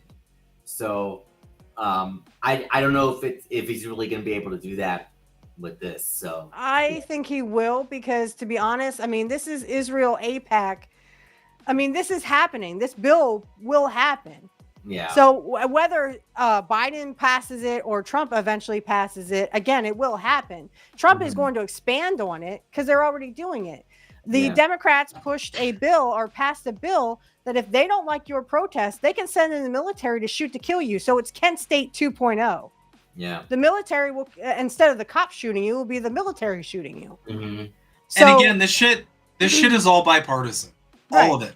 Yeah. They all agree that if you push back against certain, this is the meat and potatoes of it. Yeah. If you push back on certain things, the state has the right to punish you for it. For all these First Amendment junkies out here, okay? If you're supporting this, you're a fucking mark. And you never really And work again, for free speech. Yeah. Of course, because as I always say, if anyone utters the phrase "I'm for free speech," but you're not for free speech. No. The second you're adding qualifiers to free speech, you're not about free speech. I'm sorry. You're not for You can anything. say certain speech is bad, and you can say certain speech is good. What you can't do is say, I support free speech, but there's exceptions to my supporting free speech. That's not free speech. That's just That's you when you have a saying, but in there. It's like, I am not a scientist, but, well, then don't talk. If you're not a scientist, don't talk. It's like when they were saying, I'm voting for Joe Biden, but. But same thing. Yeah. I mean, this is literally what's come down the pike now. But technically, I love it how Christians are fucking themselves. So now you can't talk about Jesus because that might be anti-Semitic. Well, Christians, guess what? You just fucked yourselves, baby. Sweet revenge. Because it's usually the Christians who are saying, well, no other religions can do what we can do. You guys can't practice your religion in public. Because literally they had cops raid a pagan festival. They had cops raid a pagan festival, which they had every right to do. and they rated it. So again, it was Christians playing the victims and blaming everybody else. Or they were saying, well, we can't do this and we can't do that. But they were doing that to other religions. So I love it how they're fucking themselves in the ass. Now, well, if you mention Jesus, guess what? You get kicked out of the country. I guess we're all going to be Jewish now, huh? Oops. Oopsies, Christians. Oops. I agree with Angel. It's unconstitutional because technically we're supposed to have freedom of religion.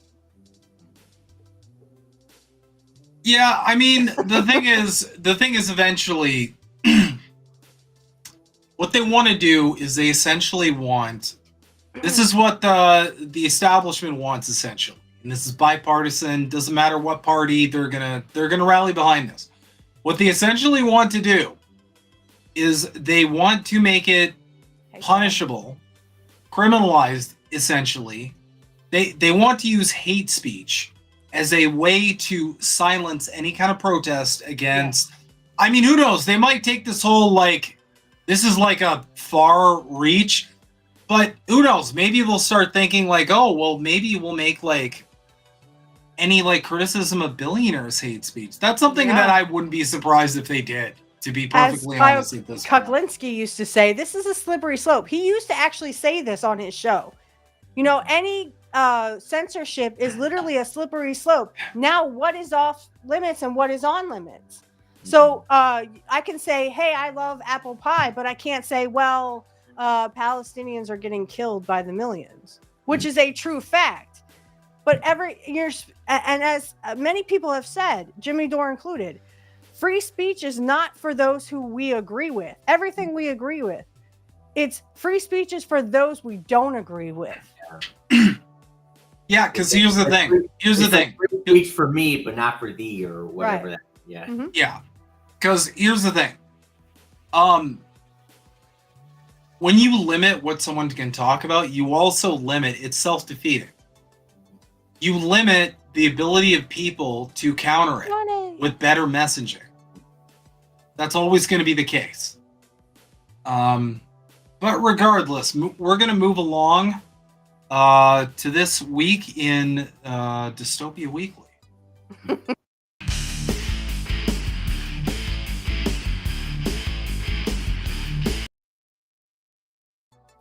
Mm-hmm.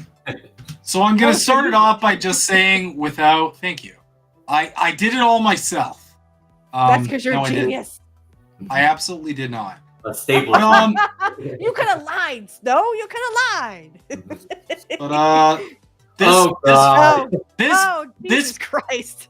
This fucking asshole's back. Oh, man, I know. Come on. His language is really fucking weirding me out here. Did you guys see Matt Orfala's video on that guy a year or two ago? Yes, I did. I love Matt Orfala. I was planning on playing it tonight, but the music in it, I don't want to deal with any more weird YouTube. This guy is literally a danger to humanity.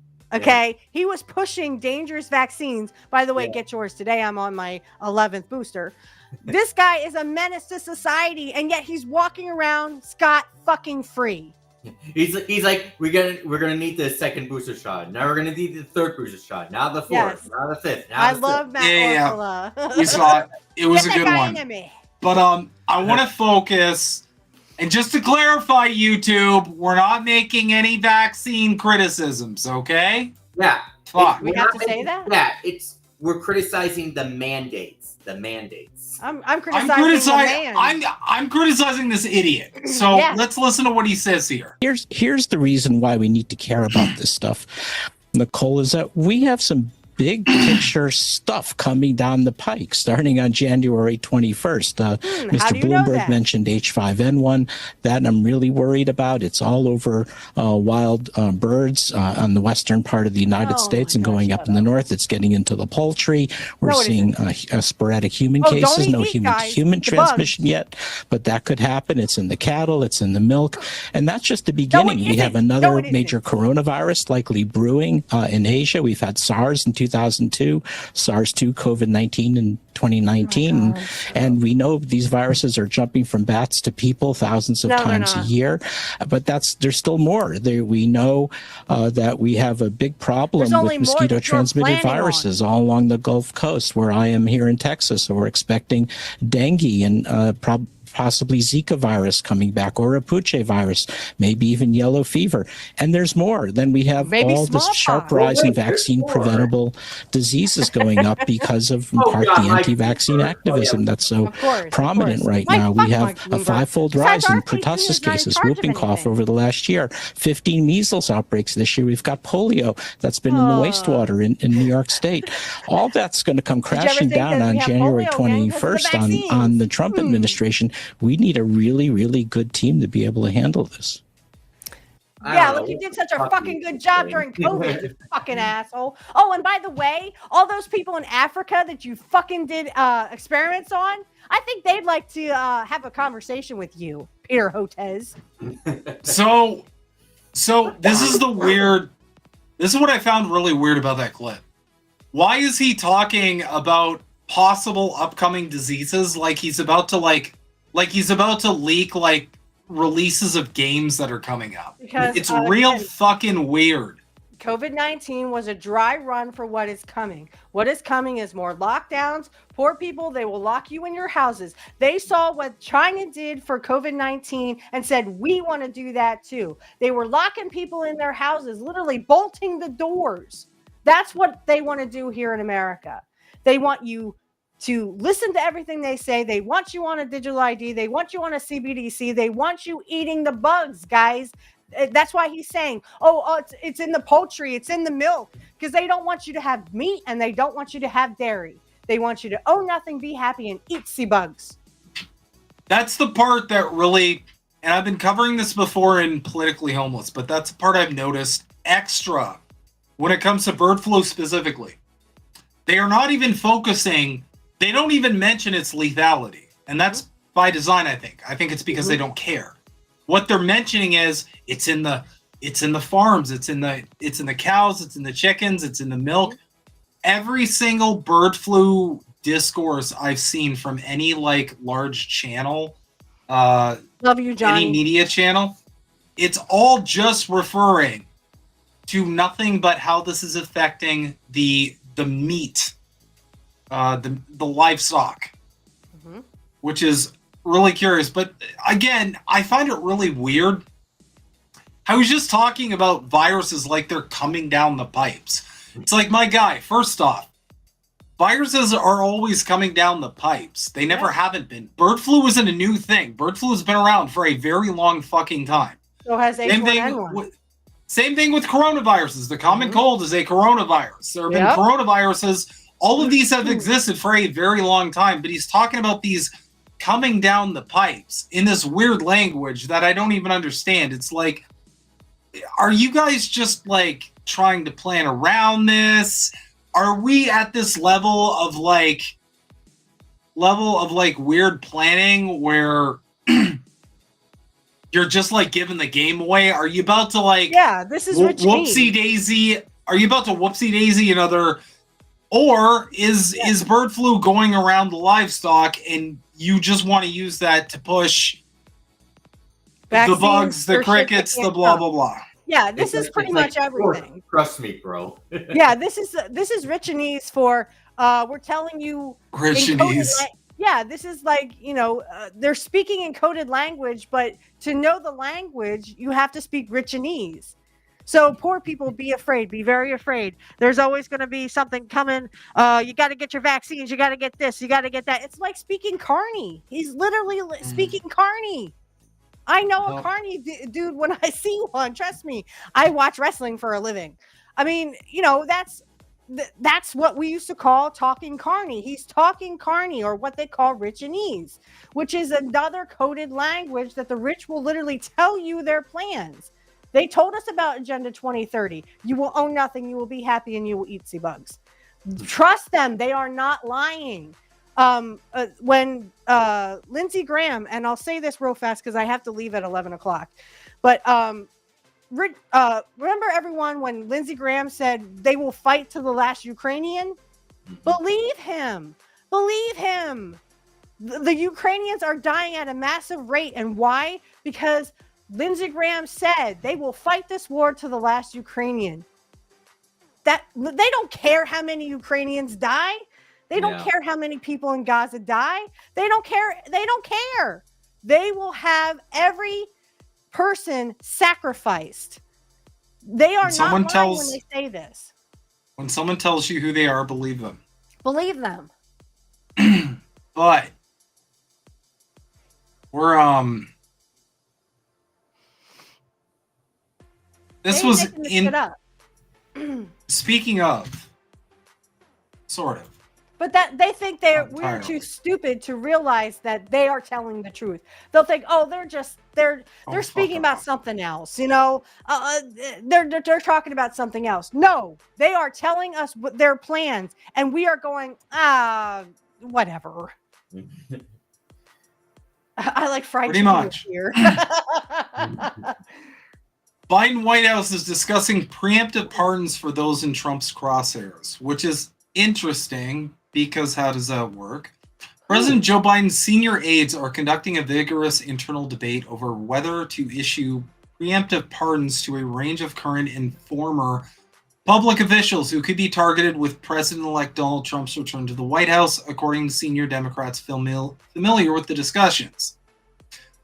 Biden's aides are deeply concerned about a range of current and former officials who could find themselves facing inquiries and even indictments, a sense of alarm which is only accelerated since Trump last weekend announced the appointment of Kash Patel to lead the FBI. That guy's rude. Yeah, but the thing is, and I'll just say this, and then I really do have to leave. I'm sorry, guys. I will say this: just because because Patel is going to head the FBI is still going to be corrupted. They're still going to have, they're still going to be fucking over people. They're still going to be covering shit up for the government. They're still going to be working with the CIA to get rid of people who tell the truth, and they're going to try to censor everyone who's telling the truth and not the propaganda. So hey, really, this is Indian American. Let's celebrate that.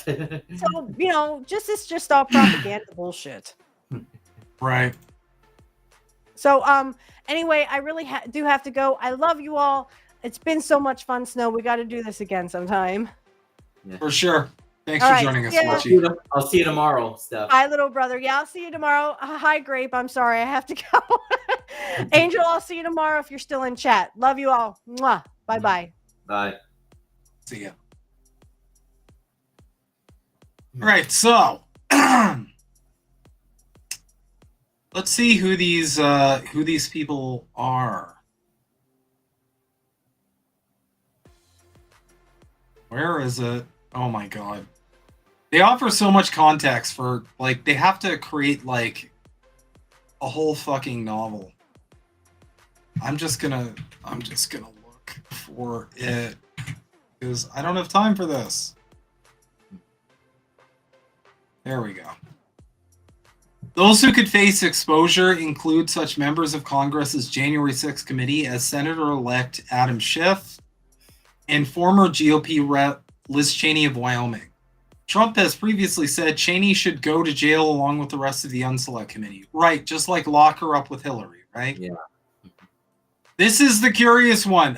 Also mentioned by Biden's aides for pardon is Anthony Fauci, the former head of the National Institute of Allergy and Infectious Diseases, who became a lightning rod for criticism from the right during the COVID-19 pandemic. Well, not just from the right, my dude, but that's the story you're trying to spin. Yeah. Which is interesting because my question is, for what crimes? I mean, Liz Cheney, that's kind of just a red flag, but Fauci, I mean, what crimes? Did he commit an actual crime? Because why are you pardoning him? Because the way this reads to me is these fuckers are corrupt and they're trying to get ahead of the corruption. And to all you right-wingers out there who are twerking for this, need I remind you where Fauci started with COVID? And where Fauci started with COVID was Trump's administration, not Biden's. So take however long you want to process that. But we're going to come to our final segment of the night. Billionaires. The billionaire club for the Trump presidency has just gotten worse. Billionaires are very excited about a Trump presidency. I know, it's probably very shocking to everybody involved that billionaires would be very happy about Trump getting into office. This was the president who was celebrated as the working class president, of course. I mean, did they not learn from his first term? No, they all went to... That's the funny thing about the MAGA people. The second Trump got elected, they went to brunch. They just went back to brunch. It was the same thing as the liberals when Biden got elected. They stopped paying attention. They're like, oh, my team won. Okay, bye. And they just continue on as usual. But let's listen to this interview. You know, if we're talking about Trump, I think it's very interesting. I'm actually very optimistic this time around that we're going to see. I'm very hopeful about this. He seems to have a lot of energy around reducing regulation. And my point of view, if I can help him do that, I'm... One of the richest people on earth is really excited about Donald Trump reducing regulations. Color me fucking shocked. What a shocking turn of events. Going to help him because we do have too much regulation in this country. This country is so set up to grow. By the way, all of our problems, all of our economic problems, like if you look at the deficit and I mean, you know, the debt, the national debt and how gigantic it is as a portion of GDP, these are real problems and they're real long-term problems. And the way you get out of them is by outgrowing them. You're going to solve the problem of the national debt by making it a smaller percentage of GDP. Not by shrinking the national debt, but by growing the GDP. You have to grow the denominator. And that means you have to grow GDP at, 3, 4, 5% a year. And, let the national debt. I'm just going to spoil this for everybody who's not aware of what he actually means here. What this fucking crazy person actually means, okay, is that he wants deregulation. Sorry, the stuff in chat distracted me. Go away. He wants basically the government to deregulate a bunch of shit so corporations can make even more goddamn money. That's all this fucking means. He wants corporations to make all this fucking money so corporations are so rich that they're going to make the debt shrink. This is just ghoulish. Grow slower than that. If you can do that, this is a very manageable problem. So we need a growth orientation in this country. This is the most important thing, a growth mindset. And we are the luckiest country in the world. We have all these natural resources, including energy independence. We have the best risk capital system in the world by far. So, people get confused about why does the United States have so much venture success, so much entrepreneurial success? Why are the big tech companies here and not somewhere else? What's really going on with all this dynamism in this country compared to what we see around elsewhere in the world? Right. And there are a bunch of reasons for that, but the biggest one, 8 of 10 points there, is that we have better risk capital. So it's not the banking system. We have a good banking system, but so does Europe. Right. What's different here is that you can raise, $50 million of seed capital to do something that only has a 10% chance of working. That's crazy. But the people who are giving you that seed capital know that their expected value is still positive in many cases, or they're at least gambling that that's true. That risk capital system that we have in this country is turning out to be very hard for other countries to duplicate. So we have that. We have, we speak English, and English is turning into the lingua franca of the whole world. It's there's so many advantages here, but we are burdened by excessive permitting and regulation. You can't build a bridge and all these things. You know what they are. We see these examples all the time. We need to be able to build solar fields and everything else. But so you're optimistic. I'm super optimistic about this president. And the reason I ask is because I'm very optimistic that President Trump is serious about this regulatory agenda, right. And I think he has a good chance of succeeding. What about the idea that he thinks that the press is the enemy? Well, I think I'm going to try to talk him out of that idea. I don't think the press is the enemy, and I don't think he's also. You've probably grown in the last 8 years. He has too. This is not the case. The press is not the enemy. I hope you're right. I hope I'm right too. Have you talked? So let's go persuade him of this. No, let's have you talked to him about it? But you and I should go. Let's go talk to him. If we could try. I really don't. I think that this is absolutely. I don't think he's going to see it the same way. But maybe I'll be wrong. Was that always your thought, by the way? What I've seen so far is that he is calmer than he was the first time and more confident, more settled. Let me ask one related question, then I want to actually get into space, but it actually is an interesting segue to space, because we were talking earlier this morning to Sam Altman about Elon Musk. And Elon Musk's relationship with the president, interestingly. And there's been a lot of questions about whether there could be the possibility that Elon, given his proximity, would make things difficult for people who are his competitors. Elon, in the space context, is your biggest competitor. Yes. Does this concern you? Well, they're certainly very able competitors. I mean, this is an arena where I have the... Oh, no. I know he's a great competitor. No, I'm saying, does it concern you, his proximity? No, I was headed there. Oh, but I'm just saying they're certainly very good competitors, and no doubt about that. I take at face value what has been said, which is that he is not going to use his political power to advantage his own companies or to disadvantage his competitors. I take that at face value. I could be wrong about that, but I think it could be true. I think he probably is trying to, I think this Department of Government Efficiency and that he and Vivek are helping Trump with and so on. Again, I'd like to take, I've had a lot of success in life not being cynical. And I've very rarely been taken advantage of as a result.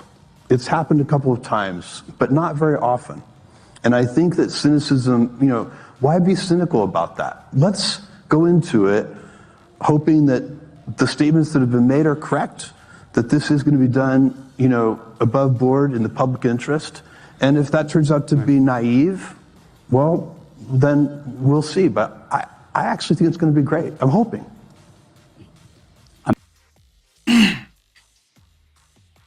There you have it, everybody. The candidate that was sold to you as the working class, blue collar hero he's got the two richest people on the planet now. Bill Gates too, actually. That's another thing. Bill Gates wants to work with Trump. So you got a big clump of the richest people on earth super excited about this presidency. Yeah. I'm just saying maybe, just maybe, y'all got bamboozled. Yeah. A little bit. I just wanted to respond to Indy really quickly. Trust me, when there's a GTA 6 poster that releases, I'm definitely going to get that. I'm going to put that probably on that wall somewhere, so don't you worry about it. Yeah. But again, just to kind of drive the point home,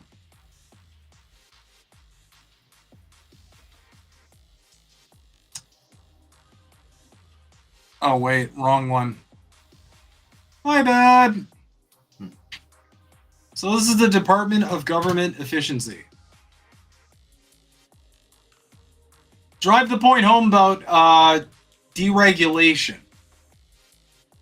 Now, this is them talking about the budget, right? Now look at what they're listing about spending. Social Security, National Defense and Veterans, Medicare, assistance to individuals, and then this other stuff at the bottom. So when they're talking about cuts in deregulation and all that talk about how we need to fix the government, we'll look at the revenue. Individual income taxes, payroll taxes, corporate income taxes, deficit.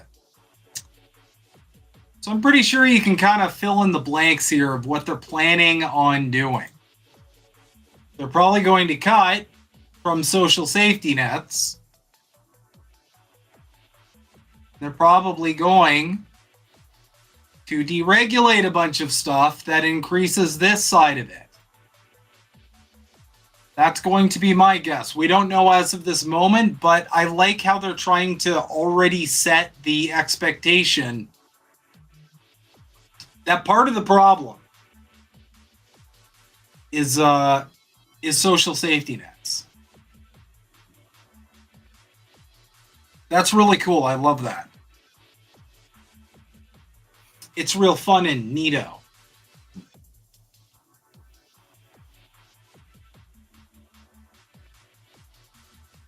Is that your music playing in the background, by the way? Yeah, it's Restream music. Okay, yeah, that's what I thought it was. And in breaking news, Trump announces another member of the PayPal mafia to his cabinet, the venture capitalist David Sachs, as AI and crypto czar.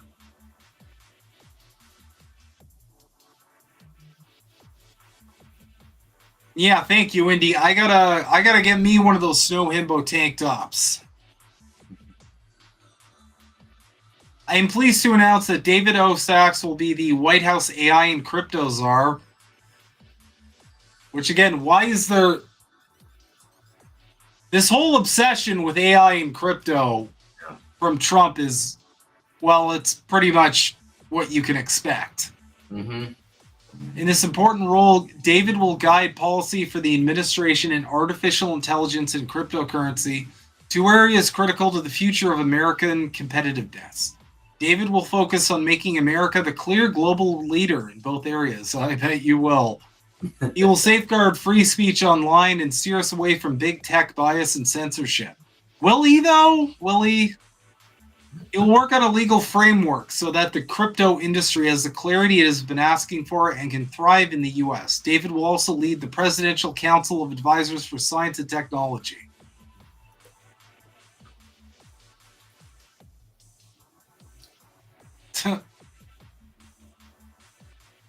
So, there you have it, everybody.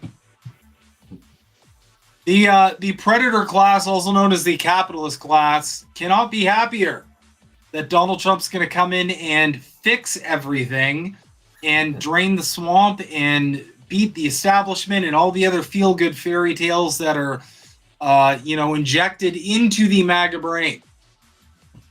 And as we've seen since Trump's election victory, the liberals seem to just kind of be slightly cozying up to the whole idea. Why is that? Well, because obviously liberals will always side with fascism over any sort of revolutionary action. As we've seen with these tweets, and now they are really, really upset that people aren't thinking of the multimillionaire CEO. But anyway, that is about all I have for tonight. Thanks to everybody for coming to hang out and for tuning in to the Eat the Rich edition of Snow Himbo Streams. Be sure to check out INN to see all the other shows we've got going on. I think Angel's going on tomorrow. Yeah, tomorrow 7 Eastern, 4 Pacific. And yeah, I'll be back Monday with another episode of the Maple Files. My computer was fucked, so we had to miss it, but we have definitely have a ton of news to get to on the Canada front. And yeah, as always, everybody, keep questioning everything, and I hope everybody has a wonderful rest of your evening. Mm-hmm. And thank you to Alex as well for joining us tonight. Yeah. Welcome. Have a good one, everybody. Yeah. See